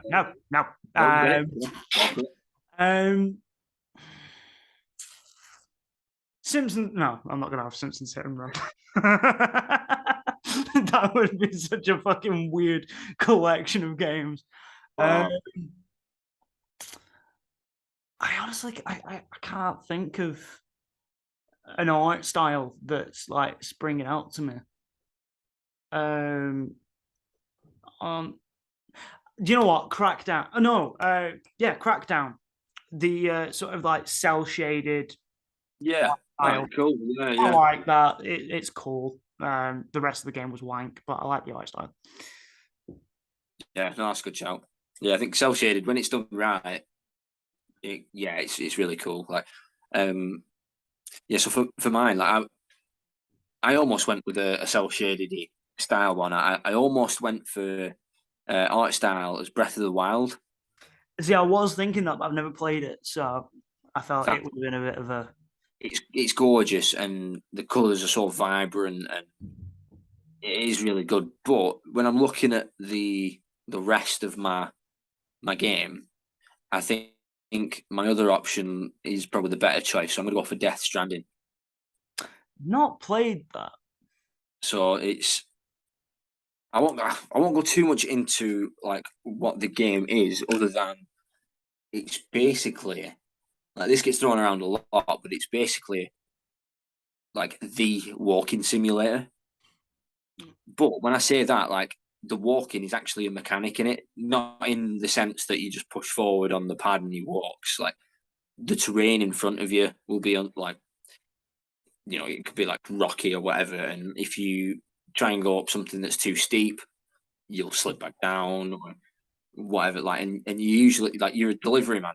Like, that's basically what the story is. You are a Norman Reedus who is a delivery man, and you're taking stuff from one place to another. It sounds crap. Like, there's a lot about the game that really saves it. I'm not a big Kojima fan. Like, Neither am I. really. Mainly because he has too much control over the writing, because he's not a good writer. I think as a developer, he's phenomenal. Like, making stealth-based, or just like open world games, just games that look nice. God, yeah. He absolutely nails that. There's a bit in this game right at the start of this game where you're walking like down the side of this hill, and the camera pans out, and it shows like this huge vista, and it's quite dingy and depressing looking, but beautiful as well. Like, there's lots of like dark, jagged rocks on the ground, but there's grass growing everywhere, and yeah, I just think it's one of the best looking games ever made. Yeah. And yeah, I think it suits the rest of my game a bit better that way as well, rather than the cell shaded way. To be fair, I've created a monster of a game, not in a good way. It's just a horrible mess. Yeah, I think we both made a couple of Frankenstein's monsters of a game, haven't we? Pretty much. I can't think of anything worse than playing what I've created. Yeah. I'm trying to think about. We've got to think of a name now. Christ. Oh yeah, because we've picked everything now. Yeah, we have. So mine's a epic fantasy set in a dystopian future of apocalyptic cell shaded nightmare.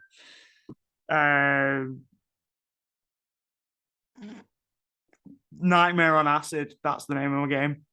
Cool. Okay. I'm going to go for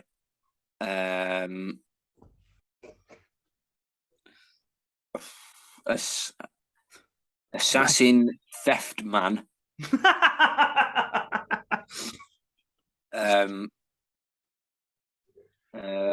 Death of Oblivion. So there's a semicolon, then Death of Oblivion. Do you have those games that they just have like some weird ass? It'll be like a Techno Man, The Redemption. And it's like, what does that? Oh yeah, like JRPGs are just terrible for that, aren't they? Yeah. I was listening to a podcast the other day, and they had like an anime section where the guy would read out the title of an anime, and you'd have to say whether it's true or false. Because most of them are just sort of like direct translations from Japanese, so they make fuck all sense. Mm. And some of them were ridiculous. It was something like, I'm a CEO and my dog is cool. Okay. That's mad. I mean, if any game developers want to hire us to help make the next AAA game, I'd be down for it. Just don't expect much from us. Yeah. So I'd really like someone to reach out to me and be like, Liam, we really want to make Assassin Theft Man. What was it called? Assassin Death Man? No. Death Oblivion. Oblivion Death Porn. To be fair, Oblivion Death Porn is a chapter in my first novel. So, yeah, the main character, he's like talking about how everybody's obsessed with porn and death, and there's not much in between. So he's like, the day that Oblivion Death Pouring gets made is a day that I'd be happy. Just a quick one. You might want to edit this out, but should we skip the next section because we're like over 2 hours now? Should we just go straight onto the hypothetical? What's the next section? The next section was going to be the anticipated games. No, I think we can throw that out. We can edit around. Well. Yeah, we can edit around. To be fair, I can't think of three off top of like three sort of big ones that I'm excited for. I'm excited for Hogwarts Legacy, despite the fact that I'm not a massive Harry Potter fan. Yeah, good chat. It's not on my list. I'm just curious as to see what they're actually going to do with it. And like, it is one of those games one of those like settings or franchises that has a lot of scope. I really like some of the details that they've given us already. Actually, like you're not starting in your first year of Hogwarts. It's like you're the same age as like a fifth year. Yeah, but it is your first year at Hogwarts, so everyone else has got a head start on you. So you get given the room of requirement, and that's sort of where you can your hub world, like hone your skills and sort of catch up on your classmates, and that's where you can sort of develop your own skills for combat and stuff as well. See, I really like that they've said, well, they've sort of hinted at the fact that Bully by Rockstar was one of their biggest influences in terms of like the like doing the different classes and how they will change the gameplay. So like, for example, you go to your defense against the dark arts class, and from that you'll learn new spells that you can then sort of use out in the field. I like that it's set way before the setting of Harry Potter. I think that's a really good idea, though. Yeah, because if it was going to be set around the same time, then obviously it would just be tied in with the Harry Potter universe, and I'm bored. Yeah, and it wouldn't work. It would take any of the stakes away from it, because you know that it was set around the same time as Harry. Harry's going to kill Voldemort and save everyone, so it doesn't really matter. Well, technically, Voldemort kills himself, which but yeah, either way. But yeah, I think having it set like way before that's a really good idea. That I'm also really, really excited for Insomniac's Wolverine. Oh yeah, which we've seen nothing of yet. We haven't, apart from a gameplay trailer, where it's like not gameplay, not gameplay, cinematic trailer, teaser trailer. Where it's basically Logan in a bar, and then there's like somebody comes up to him, he's like, "Oh, you," and then the claws come out, and he's like, they're releasing Spider-Man 2 before they release the Wolverine, which that's not on my list either, the Spider-Man 2, but that's one I'm looking forward to. I am, and it's not on my list only because it's a given. It's Spider-Man. I'm trying to go for more IPs that we've not seen before. Stuff that is new. A sequel. Yeah, it's kind of expected. Well, my number one for anticipated games, which obviously you would not agree with, but it is Starfield. For me, I was sort of on the fence for a long time anyway, because we'd not seen anything. But after that sort of 15, 16-minute like gameplay reveal, where all right, the combat doesn't look great, but that's not why I'm going there. The idea that you can create your own spaceship.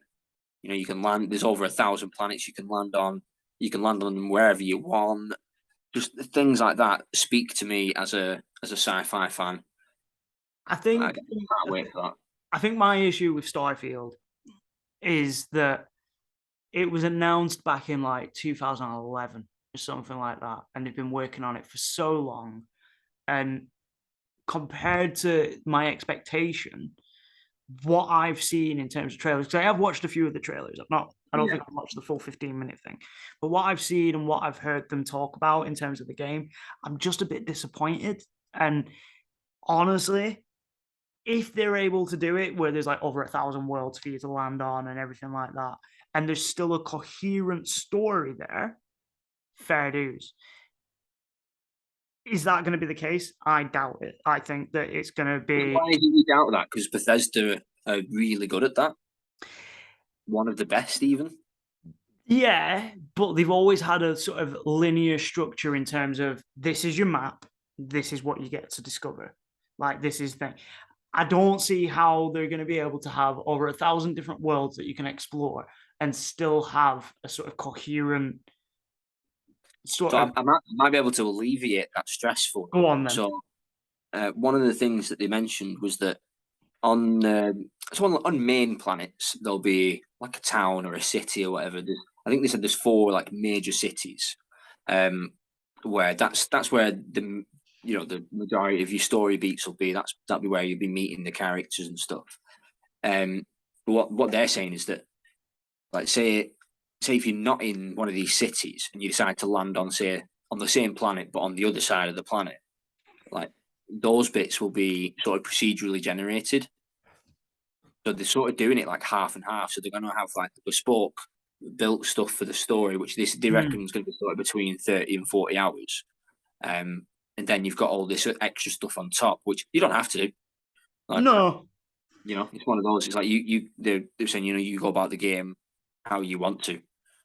I just think that I think as well a lot of it is because of things like No Man's Sky, where we were promised an entire galaxy, and what we got was copy and paste worlds. And I know No Man's Sky, they've built it better. They've added a lot of shit to it that was promised on day one.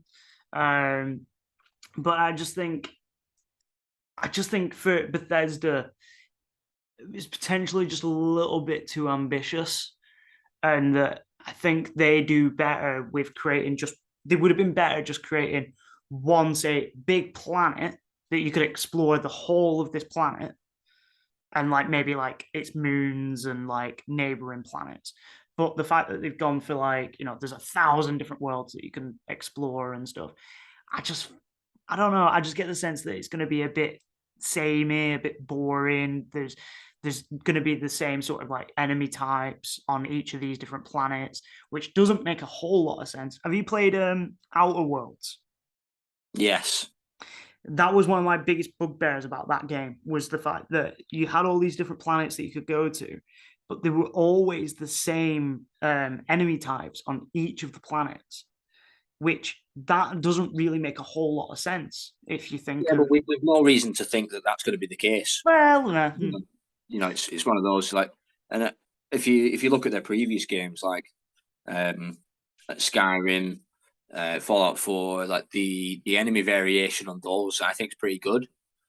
Like, goes from in Skyrim, say, goes from a dragon all the way down to people and dogs and giant scorpions, or whatever, giants, all sorts. So I don't think that'll be an issue. I don't see how that would be an issue, from Bethesda. I just think they're too good for that to. Yeah, I mean, I'll definitely give it a go at some point when it comes out. I'm holding out before I make any sort of rash decision to be like, oh, yay, Starfield. Partially just because of how long it's taken for them to develop it. But yeah. I could be wrong. I kind of agree with that. Like, although it is my most anticipated game, I might still wait for it to release and see some of the reactions to it first in terms of how it plays. Because with a lot of Bethesda's games, they're buggy as hell when they first launch. So, and with a game that size, like, maybe give it a week or two, see what the initial reviews are like. Yeah, I know that as well. Bethesda have a history of promising a lot, and then when it comes down to it, they've been less than they've not always delivered what they've promised. I know one of the things that they promised in Skyrim was that you could basically any sort of mountain that you saw, you could climb and stuff like that, and it's like it's not the case. You can go the paths, you can follow any sort of path, but you can't just climb any mountain. Yeah, I think what they meant by that is, like, if you can see it in the background, you can get to it. like not like a fake vista in the background or anything. It's like, which I get, but yeah, the amount of times you try and think, oh, I'll take a shortcut over this mountain, and it never works. You end up going twice as far, you know. But in Starfield, you won't have that problem because you've got a spaceship. Woohoo! And it will be, as far as I'm aware, it'll be the first time that Bethesda have had some sort of like vehicle. Yeah, their game. The combat, the dogfighting combat looks really good as well. Like that, I'd be excited for because I do like the sort of like being able to fly a jet. It was one of the things I actually really enjoyed about No Man's Sky, even when it first came out, was the sort of like dogfighting in space. The dogfighting in the Starfield, it looks more, it's more deliberate and it's more tactical. Like they were saying, you've got like, so you can add, say, more energy to your shields, or more to your weapons, or more to your engines, depending on how you wanted to, you know, how you want to go about. How you want to scrap. Yeah. Like maybe you've got a ship that's built that, you know, is designed better for speed. So you just outmaneuver, get behind, do it like that, or just add loads of shields on, make yourself really strong. You know, like I quite like the little nuances that they're trying to do with that. I'm curious to see how it's going to come out and see what it's going to be like when it comes out. But for the most part, I'm very skeptical. And I think as well, I'm just a bit butthurt about the fact that Bethesda have basically been sold off to Microsoft. So like the next Skyrim, Elder Scrolls 6. Hammerfall, yeah. We're potentially not going to get it. I will. I've got an Xbox. Fuck you. PlayStation. You know, so that's another reason why I'm a bit like, meh. Yeah. So now I've not really got. Well, I have got some more, but not specifically. So there's a lot of Star Wars games in the works. There's the Star Wars Jedi Survivor, which is coming out. Which is the sequel to Jedi Fallen Order. That's the one. There's a Ubisoft one. So it's going to be an open world Star Wars Ubisoft game. Ooh. I'm sort of sick of the whole Ubisoft, you know, open world formula that they have. But throw a Star Wars skin on anything, and I'm fucking there. Yeah. There's the one being made by Quantic Dream, which are the studio behind Detroit Being Human. So that's likely going to be a sort of story-based. Yeah, which interactive movie. Yeah, not really looking forward to that. Like, they're not really my kind of games. I either want to be playing a game or watching a TV show. I don't want to have to think when I'm watching something. Exactly, yeah. But there's others in the works as well. Like there's a remake of the Knights of the Old Republic. Yes, I've heard of that. I never played it first time round. Brilliant. Absolutely brilliant games. Oh, it was BioWare, wasn't it? It was, yeah. So yeah, so that looks pretty good. And there's others as well. Like the Amy Hennig. So she was the lead director on I think the first 3 Uncharted games. Oh yeah. She's making a Star Wars game, which that's got to be a match made in heaven. Basically Uncharted, but with blasters. Like, yes, please. Blasters, fighting clones and stuff. Yeah. I guess what's his name? Drake from Uncharted is basically Han Solo anyway. Pretty much. And a mass murderer. Yeah, absolutely. Going snapping people's necks. Yeah, snapping people's necks and shooting people.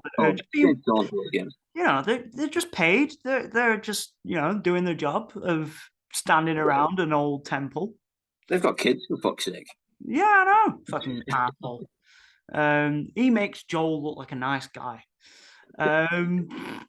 The one other game that I'm looking forward to, and I've not heard much about this game since I first saw its sort of release, but it's called Lies of P, and it's a sort of Soulsborne style game. Right. It's a gothic retelling of Pinocchio. Oh, yeah, I have seen some footage from this, yeah. And so in terms of like, you play as Pinocchio. Yeah. But your weapons are basically like you take your arm off and like you like put like a sword on your arm and then you'll use that. Yeah. And it's one of those that I think it'll either be really, really good, a Soulsborne style retelling of Pinocchio, possibly be amazing, or alternately, it's going to be a steaming pile of shit, but might be just fun to sort of be like, yeah, this is shit. So that's my other sort of highly anticipated game, only because I've tried to pick ones that aren't sequels. Like I was gonna put God of War Ragnarok in there, but I already know for a fact that I'm probably gonna love that. So Yeah, exactly. Yeah, it's one of them, you know what I mean?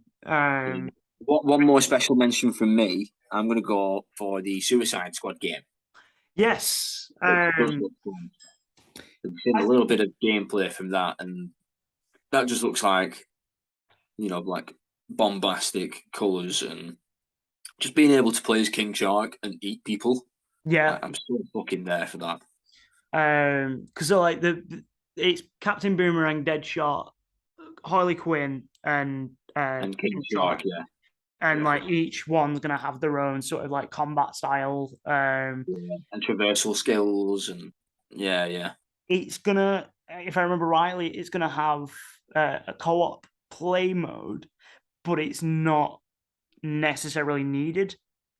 I hear about that, whether it's co-op or not. I can't really comment on that, but the sort of premise of it is that you're playing as those four from the Suicide Squad, and well, I think it's actually called Suicide Squad versus Justice League or Kills Justice League. Yeah, Maybe versus. I don't know. It's one of them.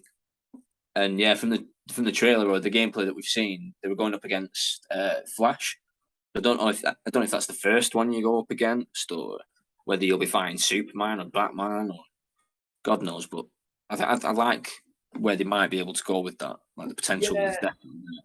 I think as well, like especially after the last Suicide Squad movie, I think that in terms if they get the gameplay right and they get like the sort of world building right, it can be one of those that's actually really fun to play.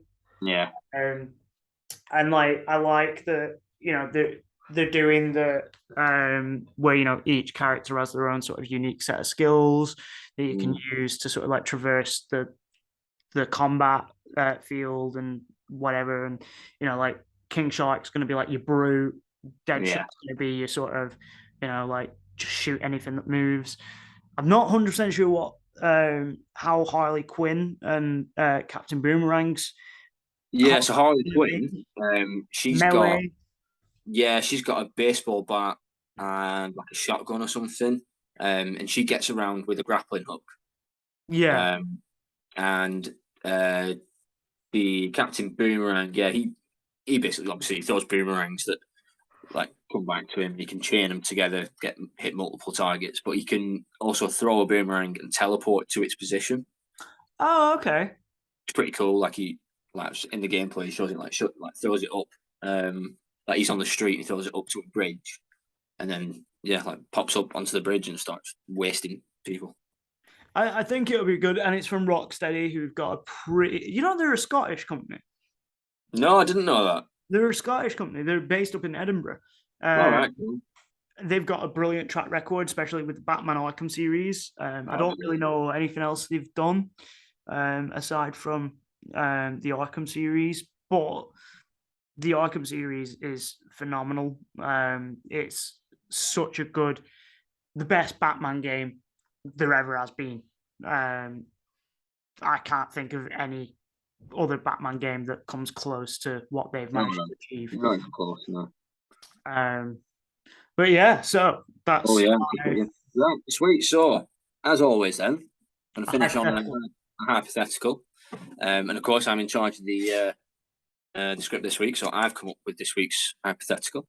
Okay. The last time was as follows. So Elon Musk gets in touch with you. Oh God. He says to you, Ellis, I'm I'm looking to man the first mission to Mars. He's like, I've got a full crew. He's like, I've got one space left, and I'm looking for an artist. I want someone that can sort of take a bit of culture to Mars with them, give everyone a bit of a laugh. It's going to be a quite intense journey, and little caveat: it's a one-way trip. I kind of imagined. Yeah. You'll get relevant training and stuff so that you can be like, I don't know, an engineer or whatever, so you can still help out with. I'm all ready to go to Mars. Like, I'm ready. Sign me up. That's it. So you'd do it. You'd leave Earth, never be able to return, but you'd be obviously part of the manned first crew that go to Mars. Yeah, your game. Yep. Well, I don't know. If I'm stuck with Elon Musk, probably not. I'd be scared. Elon would be there. Yeah, I'd be scared of his dad, like trying to basically impregnate me, like he did his stepdaughter most recently. That was weird. I read that and I was just like, what? No, no, probably not. No, Like, oh well, yeah, that's where we differ. Then I'd do it in a second.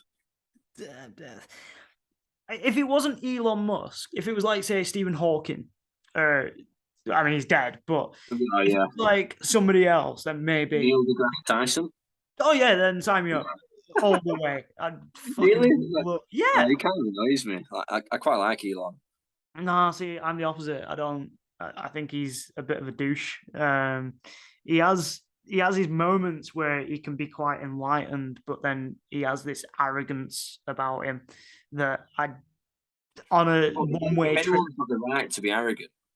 Surely it's like one of the smartest, like most richest men that's ever lived. Yeah, well, you just don't rub it in people's faces, and Yeah, I don't think he does. I think he's quite. Did you see him on the Joe Rogan podcast?